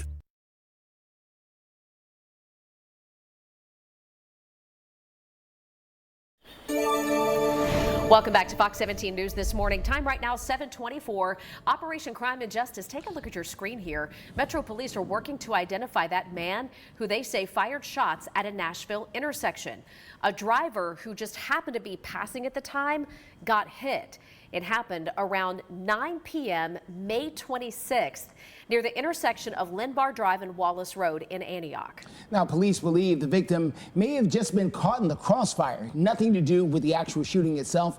Police say that the suspect got into a passenger side of a light-colored sedan and drove away from that scene. Anyone who recognizes that person is asked to contact Crime Stoppers. Taking a look at severe weather right now, it is just the time of year where we get summertime thunderstorms. We're also in part, you could say, part of our tornado season right now. And lightning, when it comes with these storms, can quickly bring an event to an end. Very, very intense. Our Fox 17 Code Red meteorologist Brent Luna shows us exactly how the lightning develops and some facts that you need to know. Obviously, the first thing that we need is a storm has to develop, and then the ice particles and water droplets in the cloud, those collide, and then these collisions lead to positive and negative charges in the cloud. At the top of the cloud, you get the positive charges, and at the bottom of the cloud, you get the negative charges. Normally, the ground has a slight negative charge, but when a thunderstorm is directly overhead, this causes the ground beneath it to become positively charged. When the energy from the negative charges charge at the bottom of the cloud meets the leader from the positive charge at the ground, it connects, and that's what creates that flash of light. These are negative strikes. You can also get positive strikes too, though. Positive strikes can occur from the storm anvil, and these usually are the most deadly strikes. Interesting facts about lightning: since 1959, Tennessee is ranked in the top 10 for lightning deaths. Lightning can also heat the air to 5 times hotter than the surface of the sun, so that's equivalent to 50,000 degrees Fahrenheit. And for any of y'all that have been to any sort of football game or concert over at Nissan Stadium while it was storming, Nissan Stadium's policy for lightning is if lightning strikes within 8 miles of Nissan Stadium, everyone has to shelter in place. And then after 30 minutes with no lightning within an 8-mile radius, everything can resume. And you know what? That is great information going into CMA Fest. Greg is tracking the chance of lightning this weekend during CMA Fest. Yeah, nothing to worry about today or tomorrow. Saturday is the day I've got my eyes on here because we have a few isolated storms possible during the afternoon. And then while people are at Nissan Stadium, for the evening into the overnight, a chance for a few more showers and thunderstorms. And really, Saturday evening is the most likely time to possibly see some thunder close to downtown. So we'll keep our eyes really peeled to that specific timeline when Saturday really rolls around for us here. Sunday, we're okay by the evening. Nissan Stadium won't be worrying about any lightning when it goes into our Sunday. How do you look at the radar in real time? Just like we do. You get the Fox 17 Code Red weather app. You can just download it right there by scanning the QR code or going to the Apple Store or Google Play Store. And you can also catch some of the Fox team out there, the Fox 17 team here. We've got Megan O'Heather and going to be at the Dr. Pepper Amp stage later on today, starting at 11 o'clock until 1:45. Steer clear traffic takes us out this morning to I-65 at Trinity Lane. We were dealing with that crash there right off of the exit at Trinity Lane, or really the entrance ramp from 65 to Trinity. They've been able to move one of those cars out of the way and now reopen that ramp, but they're still dealing with the crash. Tow truck now in place. Fire truck is there as well to try and clear that crash completely. So heads up and give them a little bit more space. Hey, they've got THP out there directing traffic. Don't see that too often, but there they are. All right, let's take a look at one more thing, and that's that drive coming down from Clarksville. We've got a mess on I-24 making that drive down from Montgomery County. You want to use Highway 41A, Clarksville Pike, as a good way to steer clear. Well, as we've been mentioning, CMA Fest kicks off today, and we've got team coverage. Karen Aguilar is going to show 17 News This Morning, your Code Red station. Good morning, 7:30 right now with about 90,000 extra people coming to Nashville this weekend. Safety and security, a top priority. We're going to talk about all the things you need to know about staying safe during this weekend's music festival. And we'll have to cover with the weather as well. The forecast is ahead. There will be a few storms this weekend. The time periods you have to watch out for coming up in your Code Red forecast. And steer clear traffic at I-65 at Trinity Lane. This is just north of town. They've got a car left over from a crash that's blocking the on-ramp to 65 right now. We're going to tell you the best ways to steer clear. Thank you for joining us here on Fox 17 News this morning, just after 7:30 here on this Thursday. I'm Justin McFarland. I'm Jennifer Waddell. Let's get straight to breaking news right now on Fox 17 News this morning. Just in, coming to us from the Shelbyville law enforcement. Police there tell us they've made 2 arrests in connection to a shooting that happened at a carnival last Friday night. The person you see here on your screen just arrested, Cam Fight. He also got shot in the arm. We now know that Fight was arrested just last night and booked into the Bedford County Jail. Now, police say that a second teen suspect has also been arrested. Both are being charged with aggravated assault and unlawful possession of a weapon. Also new this morning, the man who's accused of killing a woman in 2022 here in Nashville is now finally back in the mid-state. Isaiah Burr was booked into the downtown detention center last night. Burr is accused of shooting 20-year-old Satya Sherrill of Dickerson Pike back in 2022. Police say that Burr used a dating app to contact her as part of a robbery scheme. He was arrested in Hopkinsville, Kentucky, just a few months after that shooting, where he remained until last week. Burr is now being held here in Nashville, where he's facing criminal homicide charges. I mentioned just a moment ago, safety a top priority with about 90,000 people coming to Nashville for CMA Fest. If you look here live behind us, this is a live shot downtown.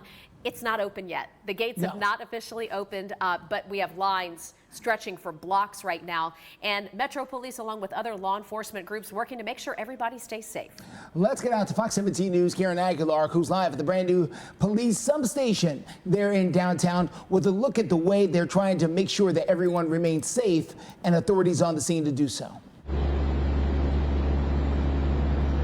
Good morning, Jed and Justin. There may not be many people walking down Broadway right now, but we're expecting thousands of those tens of thousands of people to walk right down here, and most of them will be drinking, so they'll need a ride. And officers are asking that if they are going to get a ride, to use a rideshare app, and that rideshare app, the car on that app right here, the license plate needs to match the car that is going to pick you up. They also ask that you drink responsibly. In the past, we've seen arrests made at CMA Fest for public intoxication and underage drinking. So officers want people to know their drink limit, along with making sure that they eat before they drink and have a shared location with their friends so they know where they're going to be going, especially after what happened with Riley Strain, where he was last seen coming out of a Broadway bar and his body unfortunately was found in the Cumberland River. Police tell me that they'll have an increased presence along with the Nashville Fire Department downtown for emergencies. To get more information on any updates to CMA Fest, they ask that you download the CMA Connect app. Jen, Justin. Karen, I know this is your first official CMA Fest since you came to Nashville. We were talking earlier this morning about how impressed you were with how organized everything seemed, especially when it comes to security, like at the checkpoints where you come in. I am really impressed. This is the first time I've ever lived here in Nashville, and in comparison to the other city I lived at, Chicago, it seems like they've got everything down pat. They're very organized. As of this morning, we didn't see a lot of traffic, and I also saw some police officers earlier who were walking and talked to me and definitely confirmed, as I just mentioned earlier, that they have about hundreds more of officers that are going to be patrolling these streets, making sure that everyone's safe. Yeah, they want to make sure everybody is remaining safe, and they do work for months on this particular festival just to make sure that people are feeling safe down there. All right, Karen Aguilar, thank you so much. You know, one of the things too is that they want to make sure people come back. Right. Oh, yeah. You know, the goal here for CMA Fest is for people to come back year after year, not just a one and done thing. And when they do come, hopefully they have the best time in the world to them.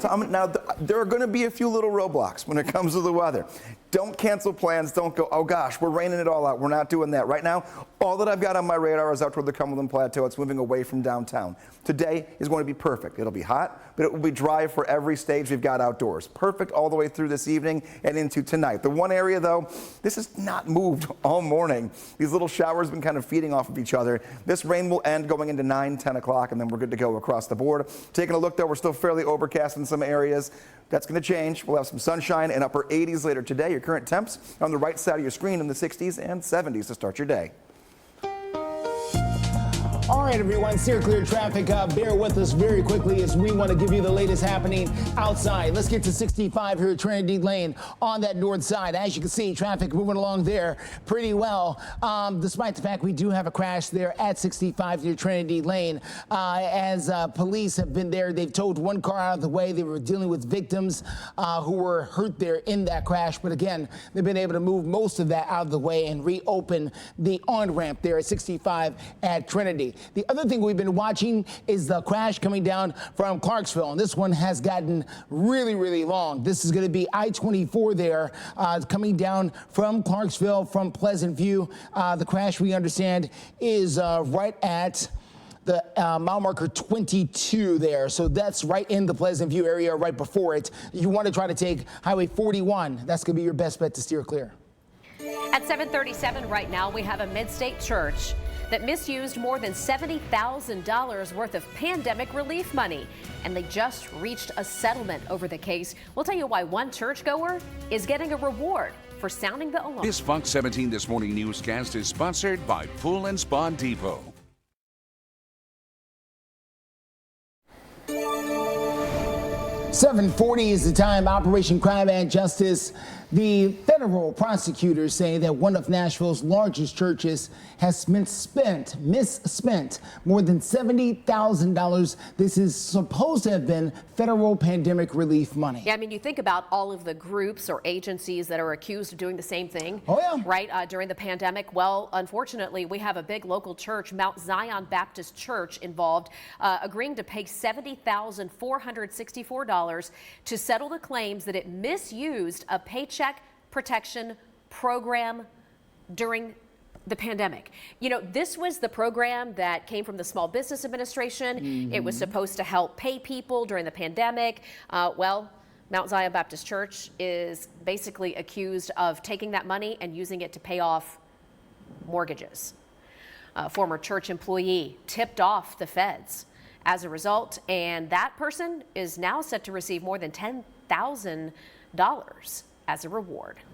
Well, let's get into your weather forecast here as Greg has stepped away for just a second, but we do know that rain chances going to be going up here for just a little bit. Not, you know, for the next several days, just for a little while here. But once that rain moves off, we'll still be in great shape for people to get out there and enjoy CMA Fest. Yeah, good news is, as Greg mentioned, you're still going to have several dry hours each day going now through Sunday. So not a total washout for all 4 days. And the great news is not too hot.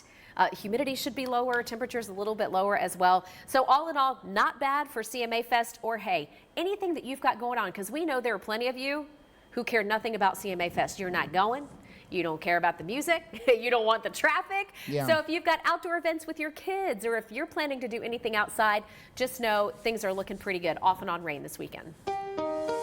Steer clear traffic for you this morning. Let's get a good look here at the crash we've been following on I-24 as you make that drive into town right before the Pleasant View exit is where this is. Now, the Pleasant View exit is right at around mile marker 24 on I-24. Mile marker 24, exit 24 is where the exit is for this particular area of town. The crash is about a mile before it. So what you want to do is try to take Highway 41 as the best way to steer clear, but Highway 41 is also extremely backed up at this point, so just know you're going to need an extra few minutes getting down from Pleasant View this morning.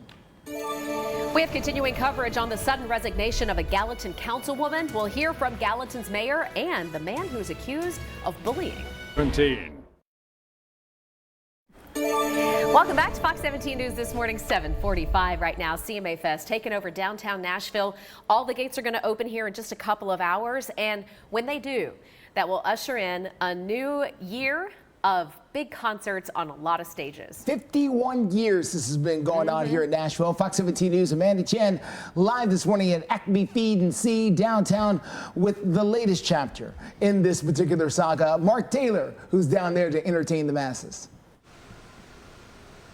Hey guys, yes, it's been a fun morning here at Acme Feed and Seed, and as you mentioned, I am with Mark Taylor. Mark, you're like a CMA Fest veteran now. How exciting does it get every year you're here? So much fun. It's the most wonderful time of the year. It's the most crazy time of the year, but I love it. It's so much fun. Yeah, awesome. I would love to ask, who's your dream collaboration, if you could collaborate with anyone?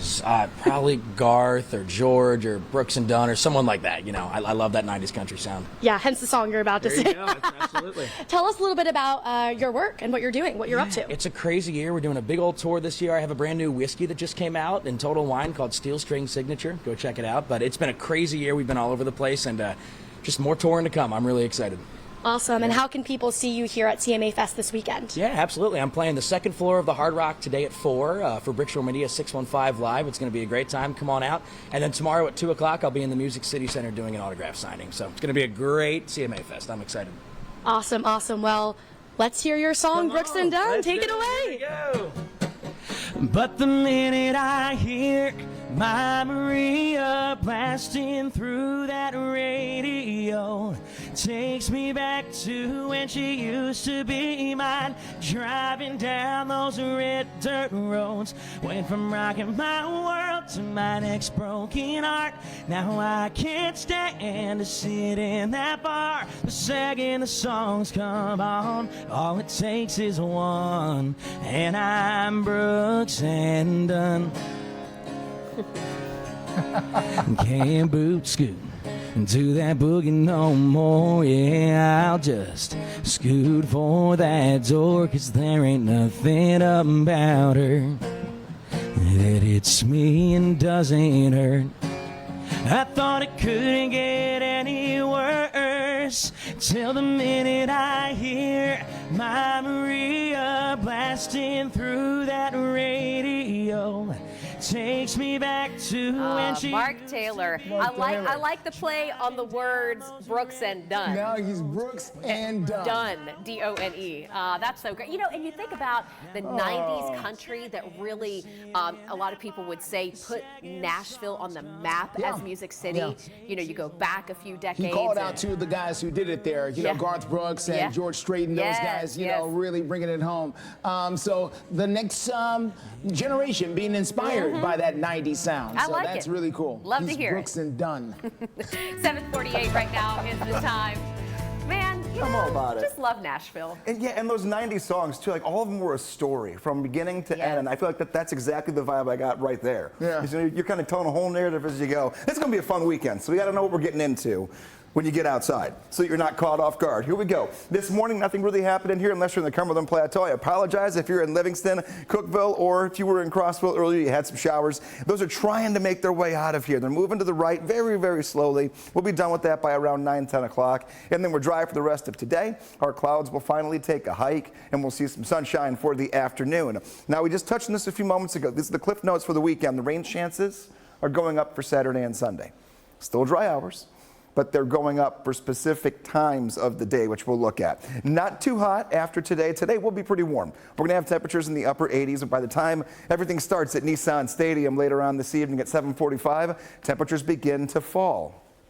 82 by then, and by the time we get past midnight, when Leonard Skinner will finally be wrapping up on stage and we're all trying to figure out how to get home, 71 degrees at 11 and 67 degrees at 1 a.m. No rain at any point of today downtown, which is really nice. Here's that rain chance I mentioned, though.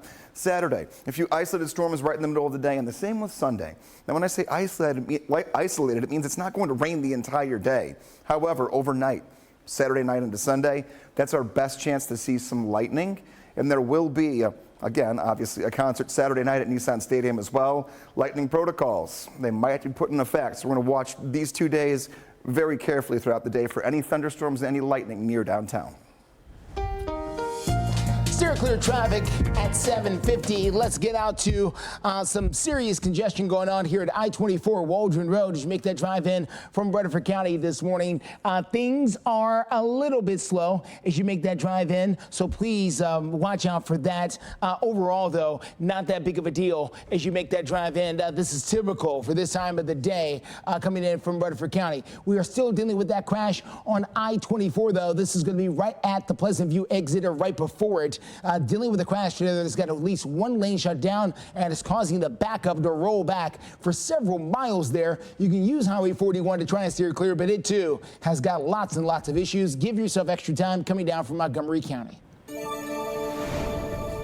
It hurts a lot. It hurts a lot of us to see, a good person. This e-car made it easy. When you go for something big like this, your kids see that, and they believe they can do the same.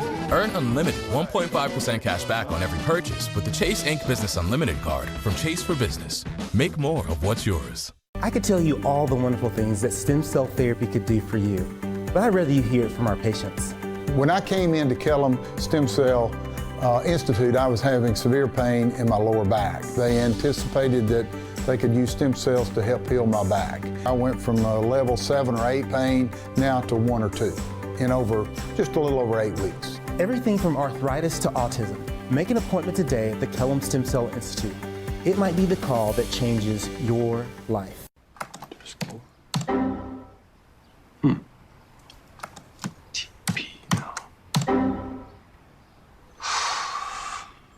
Lowercase b. Oh. Use a strong password. Trying to remember a strong password is hard. Hiring Morgan & Morgan for your injury is easy. Too many attempts.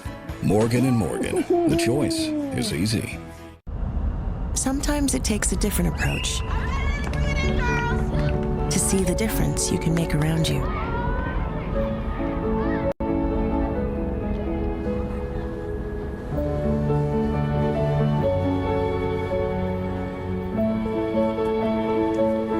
University's game-changing FlexPath format, set your own deadlines and access coursework anytime. Imagine your future differently with Capella University. My dry eyes made me a burning, stinging 5 times a day. Makeup smearing, drops user. I want another option. That's not another drop. Tyrvaya. It's not another drop. It's the first and only nasal spray for dry eye. Tyrvaya treats the signs and symptoms of dry eye disease fast by helping your body produce its own real tears. Common side effects include sneezing, cough, and throat and nose irritation. Relying only on drops? Not me. My own real tears are my relief. Ask your eye doctor about Tyrvaya. 7:56 is the time right now, taking a live look into Germantown and First Horizon Ballpark. You can see the sign there behind home plate and a little bit of the grass in the outfield. Wanted to let you know that last night's game at First Horizon for the Sounds went into a rain delay that ultimately suspended the play. So they're in a homestand against the Louisville Bats. They were tied 3-3 in the 11th inning. Okay. So it was a late night. They're going to pick up that game this afternoon. If you have tickets for tonight's game, you get extra baseball. They're going to finish the end of last night's game at 5:35 and then start tonight's game at 6:35. Well, happening today, Mount Juliet will welcome in a Costco. The Costco wholesale big box, you know what I'm talking about, warehouse type of store. It's going to be moving into the Mount Juliet community, opens up this morning at 8 o'clock, so about 3 minutes from now.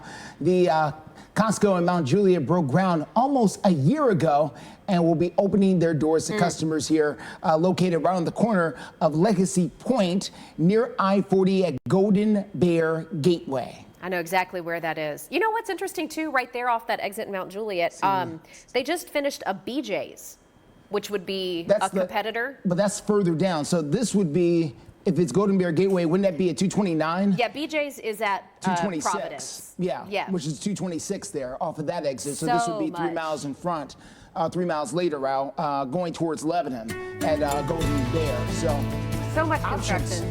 Options for people. I just want some pizza. Costco pizza.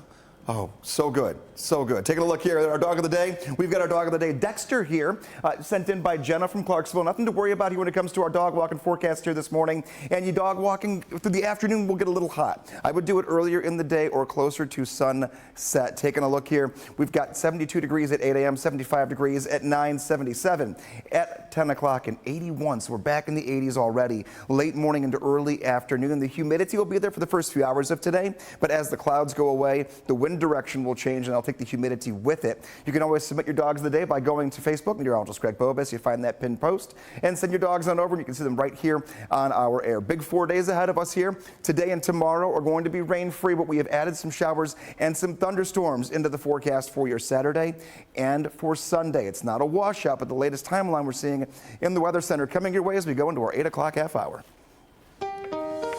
Steer clear traffic for you this morning. Let's talk about what's going on at I-40 at Spence Lane. That's coming in from the east side of town. You can see for yourself, traffic is moving there, but we are a bit slow coming in from that side of town. We've just picked up a crash at I-40 at Fessler's. It's at the exit, so it's on the exit ramp, but that could be part of the slowdown we're seeing there as well. Coming in from that east side, we'll give you an update on that, plus that crash coming in from Clarksville that's causing all kinds of problems. That's coming up in a few.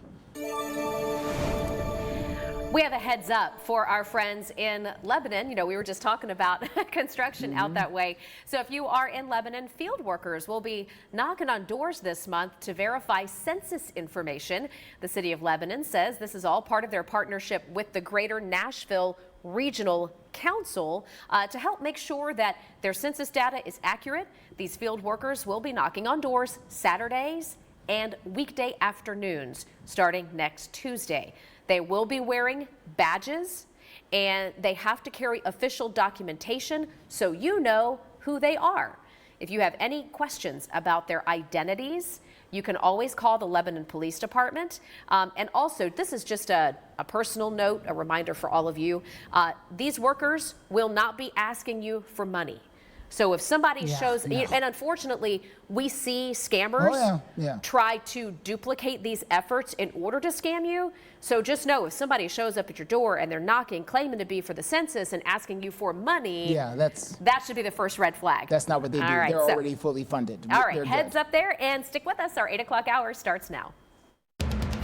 You're watching Fox 17 News This Morning, your Code Red station.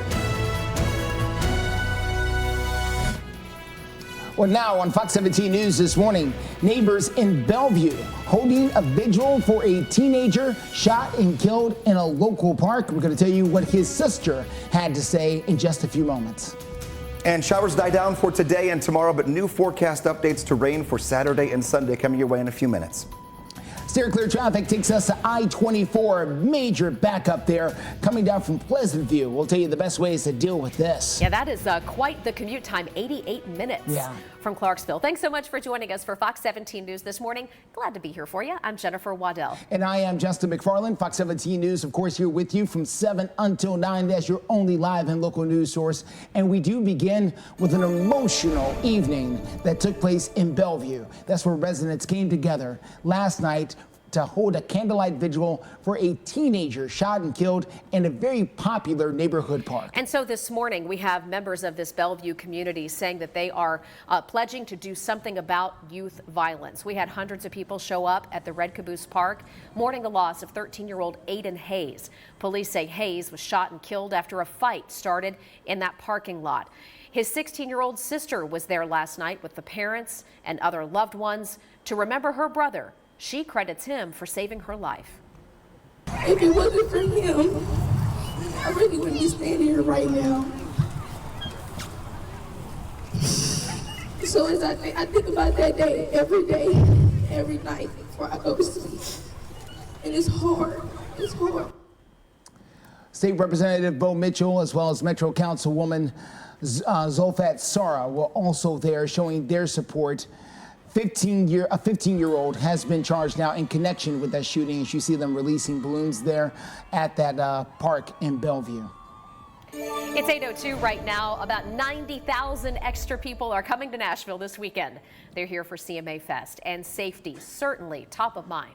Fox 17 News, Karen Aguilar is live for us this morning at the Metro Police Station. Brand new. It's a substation right there in the heart of downtown to talk to us about traffic control, but also about what they're doing to make sure that people are feeling safe. And Karen, we know from experience, this is not just Metro Police involved with this. A lot of different agencies really do take charge with something like this.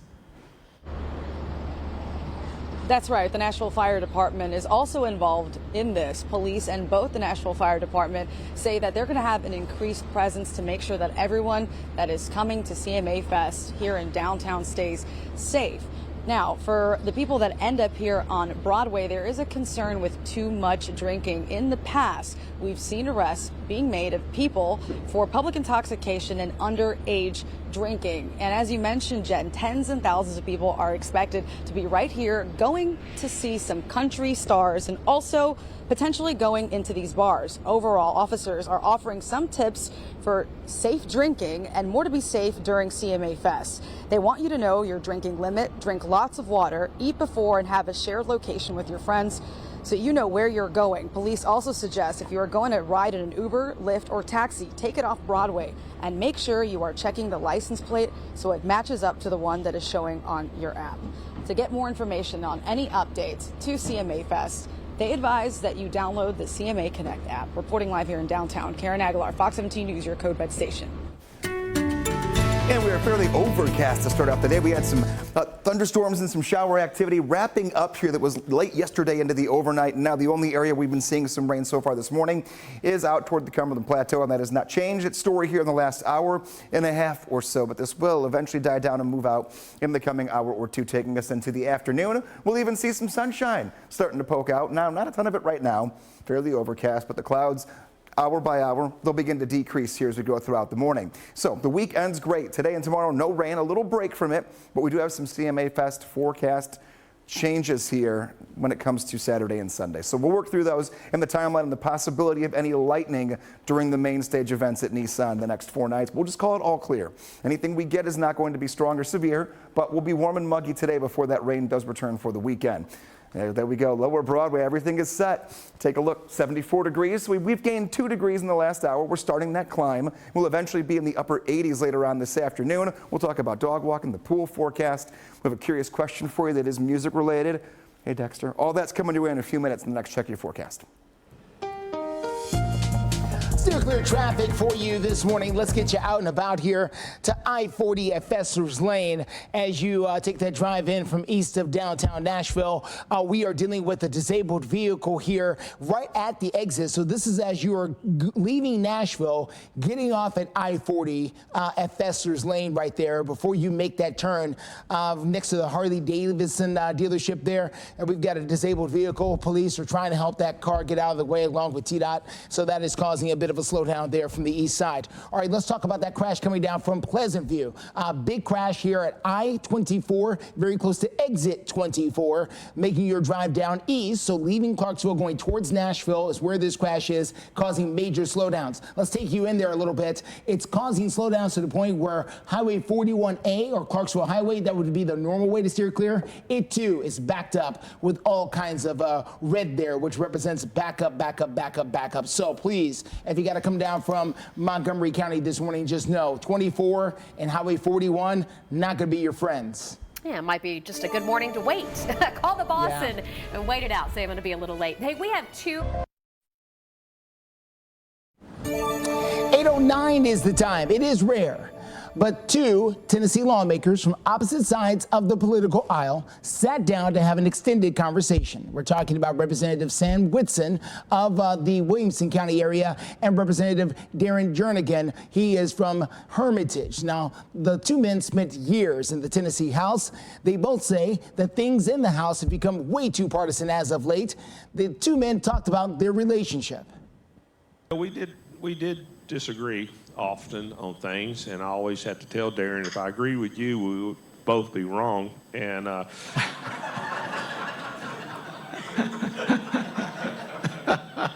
which was often. Sam texted me this morning, gave me the passcode to get into Williamson County. So that was nice. There was no magic bullet, but I can tell you with a very progressive council, a very conservative General Assembly. Neither one are going away. We have to talk. As Sam said, Nashville's 1/3 the economic engine for the state. We need to work together because we want Tennessee to be better.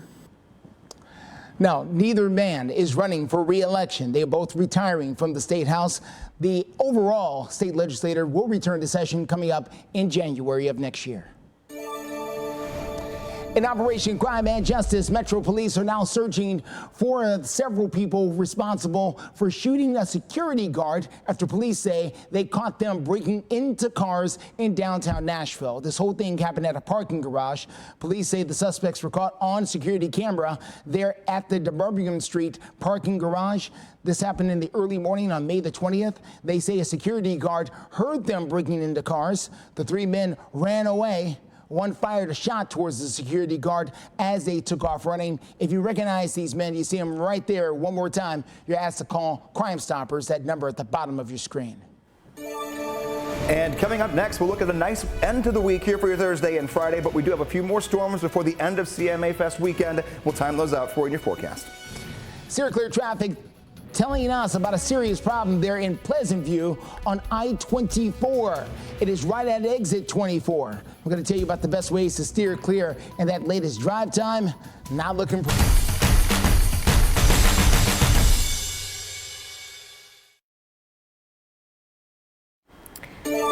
Good morning and welcome back into Fox 17 News this morning. It's 8:14. It is Thursday, June 6th, and this is the day that CMA Fest kicks off in downtown Nashville. There are dozens of musical acts that are going to take the stage for concert goers to enjoy. And you can also check out some of the downtown bars and businesses as well who are very excited about this particular weekend. Yeah, for example, we've got Acme Feed and Seed, where our own Amanda Chin has been live this morning. She's joining us live again to talk with the folks from Acme Feed and Seed about what CMA Fest means to Nashville. Yes, hey guys, well, it's been a busy and exciting morning here, full of artists here at Acme Feed and Seed. They've been gracious enough to let us use the space, so thank you. We're here with Charlotte Rowland. Charlotte, thank you so much for joining us. Tell us about the excitement surrounding CMA Fest, especially for a place like Acme Feed and Seed. Absolutely. It's been 10 years of CMA Fest here at Acme.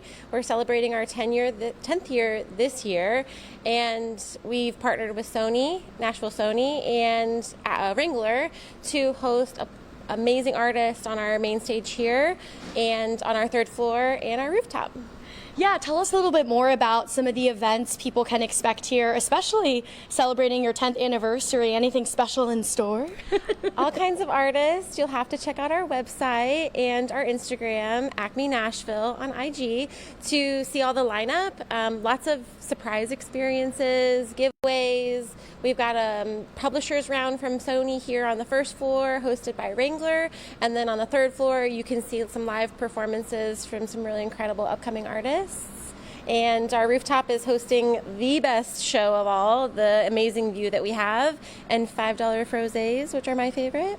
Awesome, awesome. And I know that you guys are a local business. Talk about the boost to your business that this brings. I mean, we have thousands of folks coming through. This is not our first rodeo, no pun intended. We enjoy every minute of it. It's the best time of year for us. If we could experience this every weekend, it would be incredible.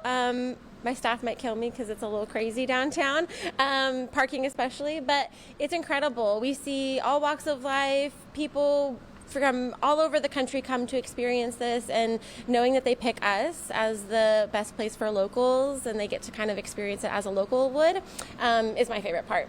Yeah, I'm curious about the preparations. Do you have more staff here? Kind of how does that work preparing for a weekend like this? All of it. If you can imagine throwing the biggest, best party of the entire year, you have all your staff planning months in advance, weeks in advance. We're working out partnerships.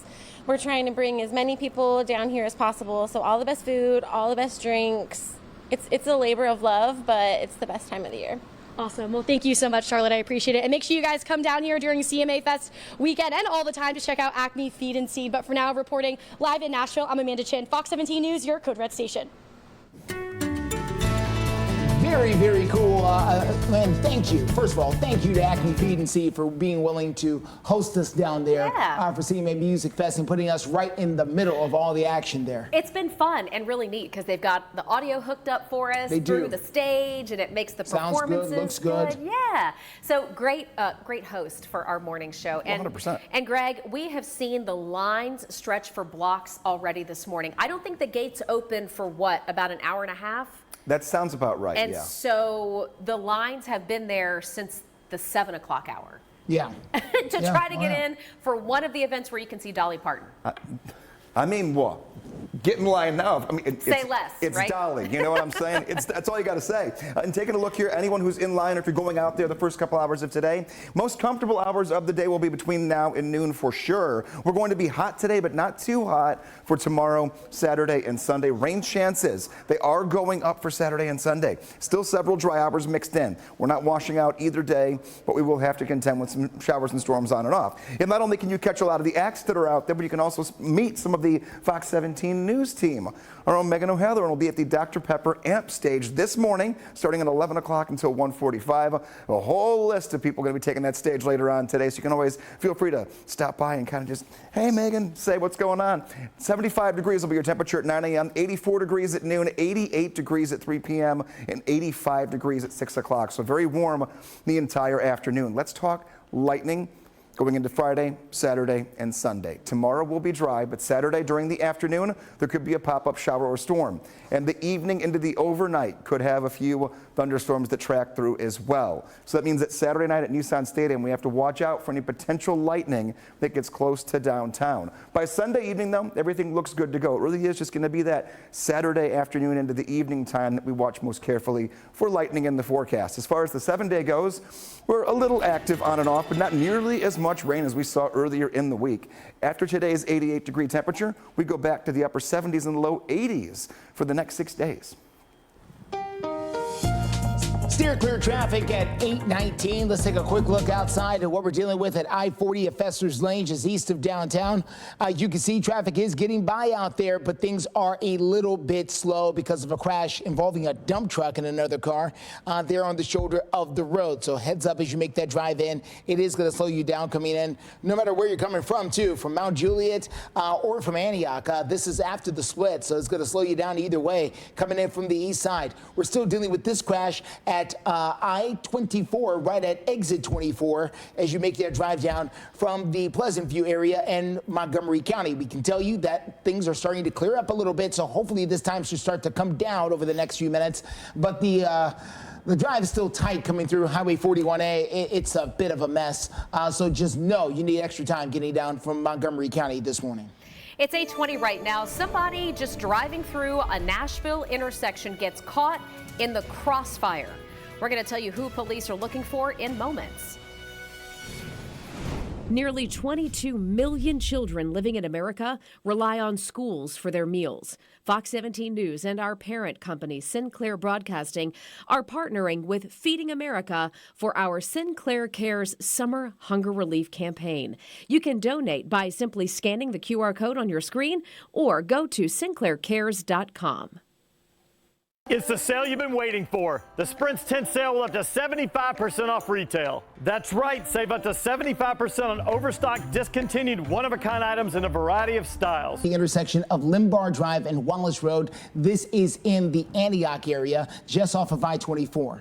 Police believe the victim was simply caught in the crossfire, had nothing to do with the shooting between two people outside. Police say that the suspect who did that shooting, one of them at least, got into the passenger side of a light-colored sedan and drove away. They're asking anyone who may recognize this gentleman right here to please call Crime Stoppers. At 8:24 right now, we will never forget this day in history, June 6th. 80 years ago today, D-Day.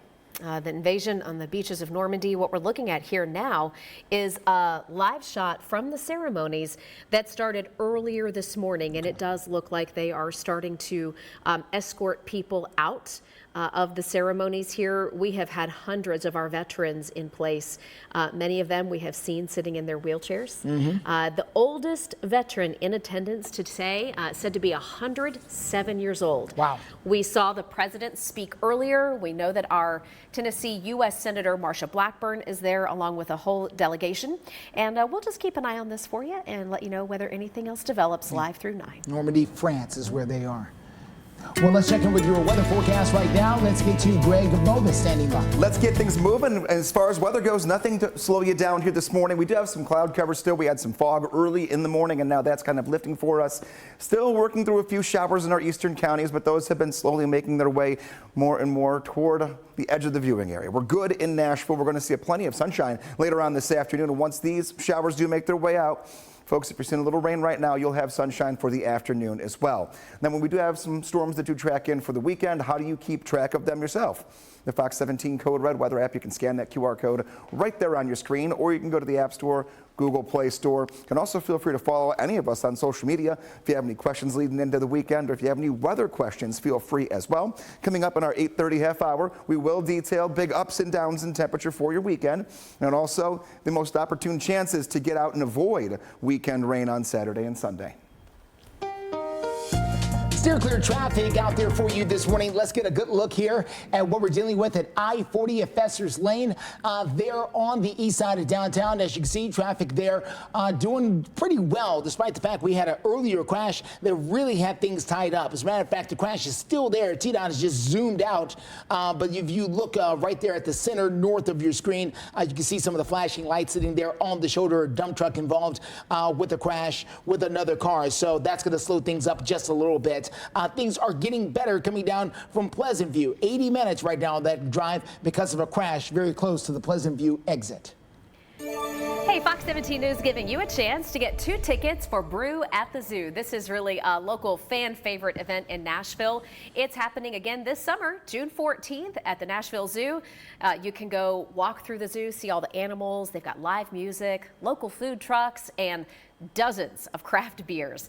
This is an after-hours type event. All you have to do is scan the QR code on your screen to enter to win the 2 tickets. Reminder, this is a 21 and older event, so you can't take the kids.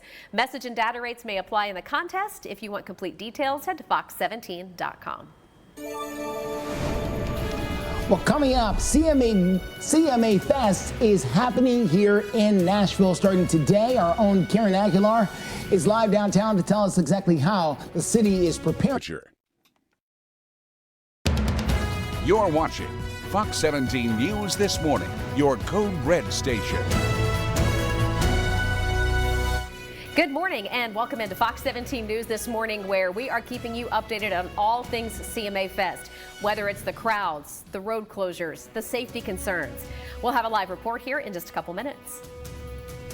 And that also includes the weather's impact the next 4 days, which you can expect every day a little different for temperature and rain chances. We'll break it all down for you. Steer clear traffic takes us to I-40 at Fester's Lane, where we're still dealing with the crash on the shoulder of the road, causing minor delays, plus a big one coming down from the Pleasant View area on 24. We'll take you there coming up in a few. Thank you for joining us here just after 8:30 here on Fox 17 News This Morning. It's a Thursday. I'm Justin McFarland. I'm Jennifer Waddell. Glad to be here for you. We are live for the next 30 minutes. We begin with our top story this half hour, and that is coming to us from Metro Police, where the man accused of killing a woman back in 2022, according to police, is now finally back in Nashville.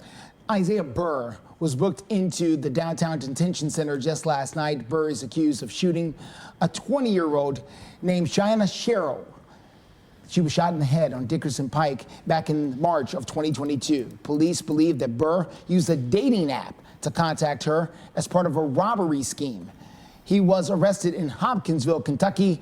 After a few months after that shooting, he remained there until last week. Burr is now being held in the Metro Jail, where he is facing those criminal homicide charges. Safety, a big concern for CMA Fest that is kicking off today. We've got about 90,000 people coming downtown, and Fox 17 News reporter Karen Aguilar is joining us from the Metro Police new substation that opened right next to Garth Brooks. So check this out. Tens of thousands of people are expected in downtown Nashville, with thousands of them walking up and down Broadway for CMA Fest. And most of them will be drinking, so they'll need to get a ride. Officers are asking that people get a ride share like Uber that you see right here and match the license plate of this car to the car that's picking you up for safety. They also ask that you drink responsibly. In the past, we have seen people arrested at CMA Fest for public intoxication and underage drinking. Officers want you to know your drinking limit. Drink lots of water, eat before, and have a shared location with your friends so you know where you're going, especially after what happened with Riley Strain, where he was last seen coming out of a Broadway bar and his body was found in the Cumberland River. Police tell me they'll have an increased presence, too, along with the Nashville Fire Department downtown for emergencies. For more information on updates to CMA Fest, you can download the CMA Connect app. Reporting in downtown Nashville, Karen Aguilar, Fox 17 News, your Code Red station. And checking your forecast here on this Thursday morning, and pretty calm for most of us. There are a few showers that are out there right now on the plateau. We've been talking about those all morning if you've been with us. They're very small and they're very light, but that's the last of our rain for the day. Once these exit, we're done for the rest of your Thursday and your Friday. Fairly overcast, a little muggy out there too. And it'll be warm, but when the warmth comes later today, so will some sunshine. You're going to end the day with plenty of it, and we're dry for now. We'll have some weekend storm time to talk about here because there will be some ups and downs in temperature, and those ups and downs will correlate to storm timing Saturday into Sunday. As of right now, as I mentioned, nothing happening in Nashville. We had some areas of fog, especially in the Hopkinsville area. We've been seeing a little bit of fog building and then dying down throughout the morning. We're all clear when it comes to our code red threat level, though. Even the storms that we get on Saturday and Sunday, not going to be severe, and I'm not worried about any flooding potential. However, with so much going on outdoors this weekend, we've got to really hone in on that specific timeline of when we could see a few showers and thunderstorms. Taking a look, though, overall, your 7-day forecast, not bad when it comes to temperature. Below average, comfortable, less humidity by the end of today, and tomorrow is a downright great day. Sunny and 83. We'll stay in the upper 70s and low 80s into and out of the upcoming weekend. That storm timing is the next thing we'll talk about in your Code Red forecast. Steer clear traffic at 8:34. Let's take a quick look here at what we're dealing with. We still have the leftovers of a crash at I-65 at Trinity Lane. This crash at one point did involve some injuries and was blocking the on-ramp. Police are still there. I've still seen a couple of people walking around. You even see one person sitting there in front of the police car. If you look closely there at the police car, right to the right of it, you'll see someone sitting on the sidewalk there. So unsure what that's all about, but authorities are there watching over that scene, and we'll continue to follow things. Here's a couple of more people now walking back towards that police car there. So I don't know. Still something going on down there still. Clarksville to downtown doing a little bit better. 80 minutes right now on that drive along I-24. The crash is right before exit 24 in Pleasant View. Things are getting better as things are starting to turn green instead of red, including Highway 41A, which is now going to be the best way to steer clear of that crash. At 8:35 right now, going to give you a live look from the Baltimore Harbor this morning, thanks to our sister station WJZ there. We do know, by the way, that the harbor is supposed to open fully to vessel traffic today. They finally cleared out the mess from the Francis Scott Key Bridge. But we wanted to also just take this opportunity to bring you some breaking news in our economy. We're just getting word that the number of Americans applying for jobless benefits is up. Layoffs remaining steady right now. This is a brand new economic report on jobs that has come out this morning. We know that we have about 1.7 million Americans collecting jobless benefits right now. That is an increase of 2,000 people in the last month. So we'll keep an eye on all things related to our economy. And if we get any more updates, we'll bring them to you live through 9. A husband and a father killed on Christmas Day, just driving down the Nashville interstate. We're going to tell you about the search for the suspect and the new reward offered in this case. Plus, right now,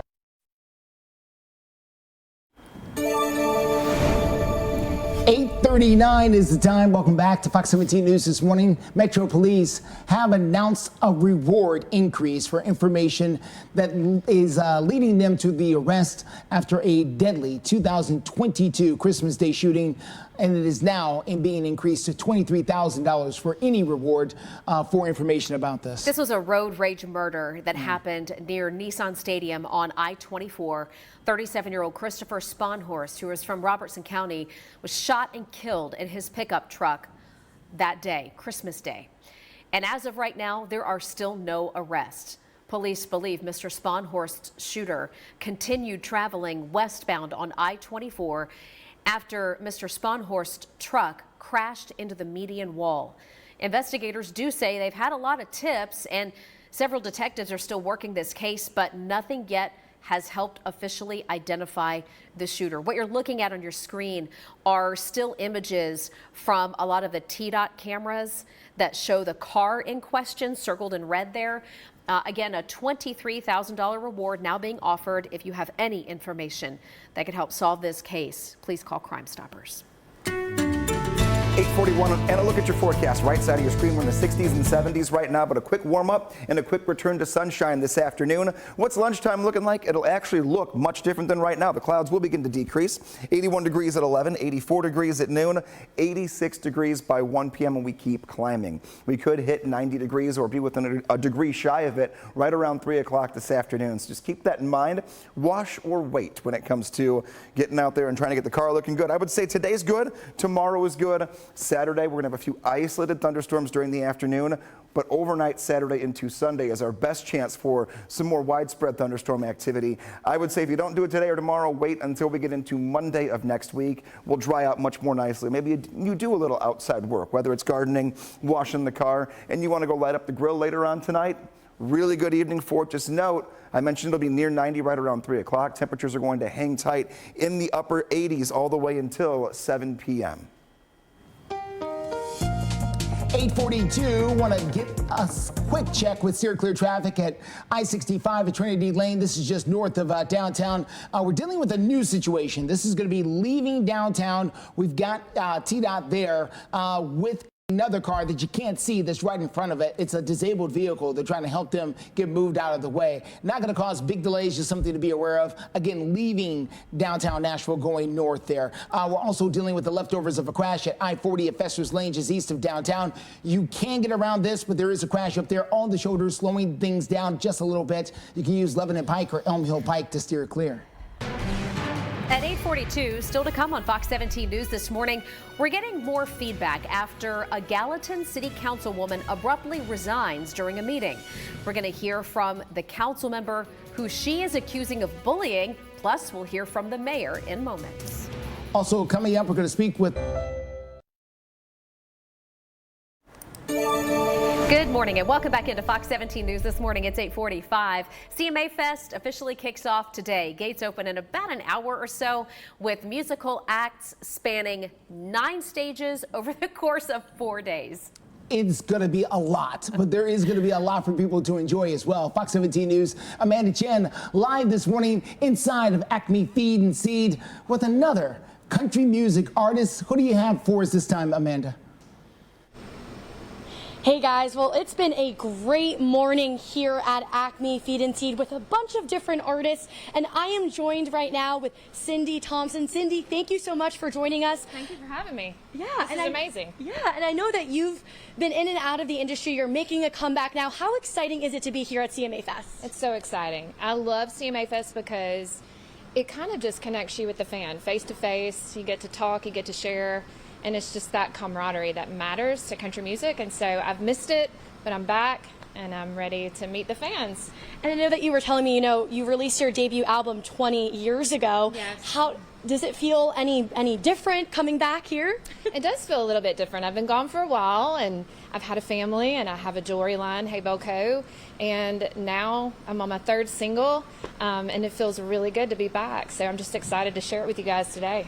Yeah, and how can folks find you here at CMA Fest this weekend? I will be playing the CMA close-up stage at 1:45 on Saturday with some pretty amazing women, so I'm excited about that. Awesome, and tell us a little bit about your work, anything you have coming up. Well, I actually have a trunk show next weekend for my jewelry at Love Shack Fancy. I'm so excited about that, and we're just... You know, we just released Sippin' Wine on the Water, so we're working with that. Possibly have a surprise with some wine I can't say much about that yet, but there's a lot more music to come. We're releasing an EP, doing a cover song. You just have to stay tuned. Awesome. Well, thank you so much, Cindy. I know you're going to be performing your new single, Sippin' Wine on the Water. Yes. All right. Well, go ahead. Take it away, guys.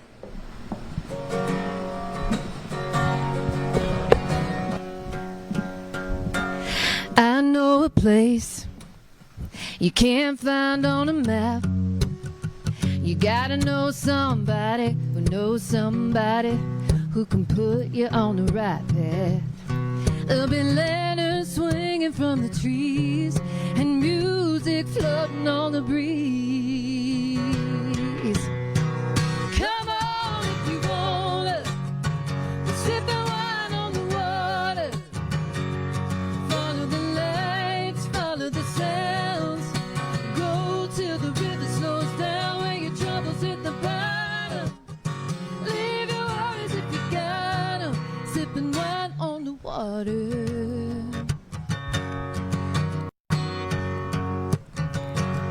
Come as you are. You don't need to bring much. We'll be creekside all night, red or white, filling your cup. All right, I like it. She said, bring your worries if you got them. We'll drink some wine on the water. Cindy Thompson down there, one of many artists taking the stage for the CMA Fest that starts later today.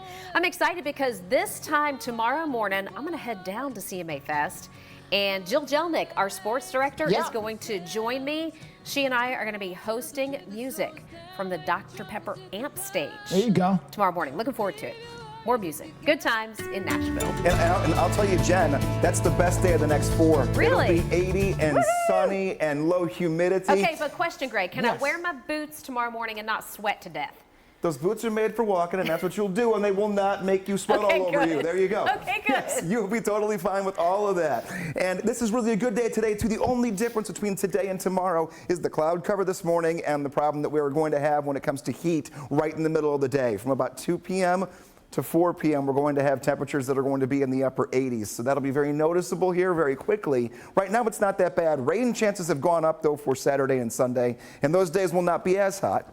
So that's, again, something that we'll work through on the 7-day forecast. Just know that the same stage that Jen will be at tomorrow, you can catch our Megan O'Halloran out there later today from 11 o'clock until 1:45. A whole list, act after act at all these stages. So again, today looks good. We'll give you one last look at your 7-day forecast here in about 5 minutes from now.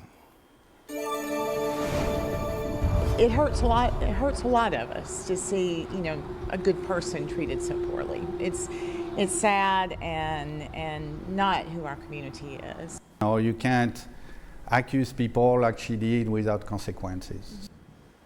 Hearing from both the Gallatin mayor and the city councilman accused of bullying another council member in Gallatin, and all of that prompting the resignation of a councilwoman who says she had enough. The man standing accused says he didn't do it. Let's take a deeper dive here now into what's been happening in Sumner County.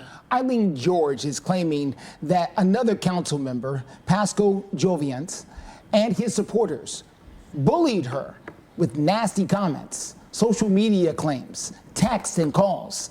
The mayor there in Gallatin, Paige Brown, says that she's seen herself that these claims are true, but the councilman claims that they're completely bogus. Now, a seat remains empty there on the council after the resignation of Councilman George. That seat was up for election coming up in November. That will remain on the ballot, but the council will likely appoint someone to serve out the remainder of Councilmember George's term.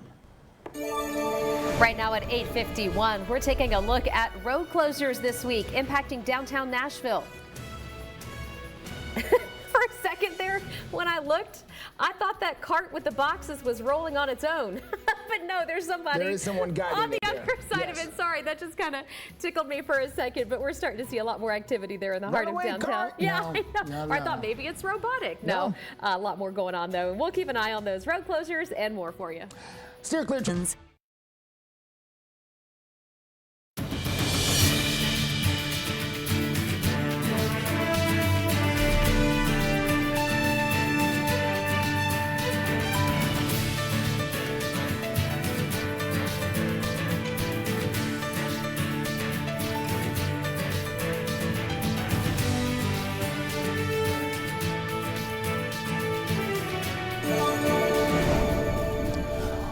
Starting today at 7 o'clock, all of Demonbreun Street from Representative John Lewis Way, 5th Avenue, all the way to 6th Avenue. Then coming up tomorrow, Representative John Lewis Way from Korean Veterans Boulevard to Demonbreun, and then all of Demonbreun from John Lewis Way to 6th Avenue. That entire, look at the map. Yeah, look at the map. Listen, that entire corridor is going to be shut down for CMA Music Fest. So if you've got any business in downtown Nashville, just know it's going to be tied up here because of CMA Fest that's taking place over the next several days. And by the way, we've got this map and so many others posted right now over at fox17.com. You can also use the CMA Fest Access app. Yeah. That'll help you steer clear of any issues. But if you're not walking, don't go. Exactly. That's the Great really point. best advice. Like if you got an appointment downtown for any reason. Which you shouldn't at this point. I mean, the city knows. We know. The city knows. At the CMA Fest, so anybody scheduling, I mean, come on, you knew. We were doing this thing. We do this thing every 51 years now. So come on. All right, let's get to 51 years. Now, it wasn't always downtown, but that's a whole nother story. Let's talk about the weather out there. Here's Greg Bovis. Yeah, preparing each day differently. Today going to be hot and humid until the end of the day. Wind will switch overnight, but I'll tell you, look at that. No rain coming down today at any point. So the overcast sky might actually feel good, but that humidity is still going to stick with us. 88 later this afternoon. Tomorrow, 83 degrees. Humidity takes a hike overnight tonight. No rain tomorrow again. Let's talk Saturday and Sunday really quickly. Afternoon, a few isolated storms are possible. And then the evening into the overnight. That's the one night that we might have to watch pretty carefully when it comes to Nissan Stadium itself and their 8-mile radius when it comes to lightning. Because if we have anything that goes close to it, that could back that whole night up a little bit. That's the only night I'm concerned we could see some storms that do roll through, or at least close enough to downtown. We'll keep our temperatures in the upper 70s and low 80s the whole time. I mean, I'm just telling you right now, just pack a little bit of extra water today. Use and adhere to the clear bag policy, folks. Good call. Do not take things you can't. Do not take bags that aren't the size you can that are not clear, and you'll be in a much better place. All right, Greg, thanks. And thank you for joining us. Always looking to save you some money. Here's today's America's Steals and Deals. The following segment is sponsored by Naki. If you're like me, you have a hygiene routine for everything. But what about your ears? I actually just heard from my doctor something that I hadn't known about for years, that when you use cotton swabs, you actually jam the earwax further down into your ear. Ouch. And that is why I am so happy I found the Whoosh. It's non-spill food bowls and limited, if any, exposure to stairs. Connect with us at our station website by looking up For Pet's Sake. We'd also love to see your favorite pet moments that you can share with our community. Go to our news app, click Explore, and chime in to upload your petastic photos.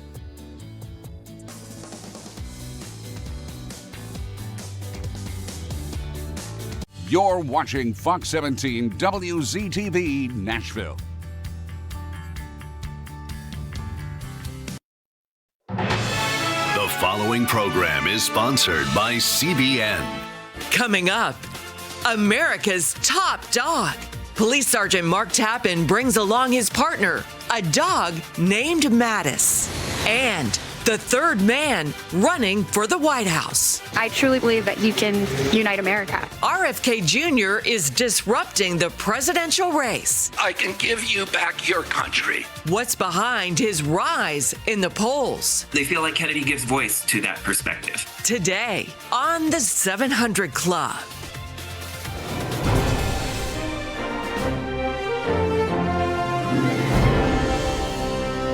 Well, welcome to the 700 Club. Today we go to Israel, and the fighting on Israel's northern border is now intensifying.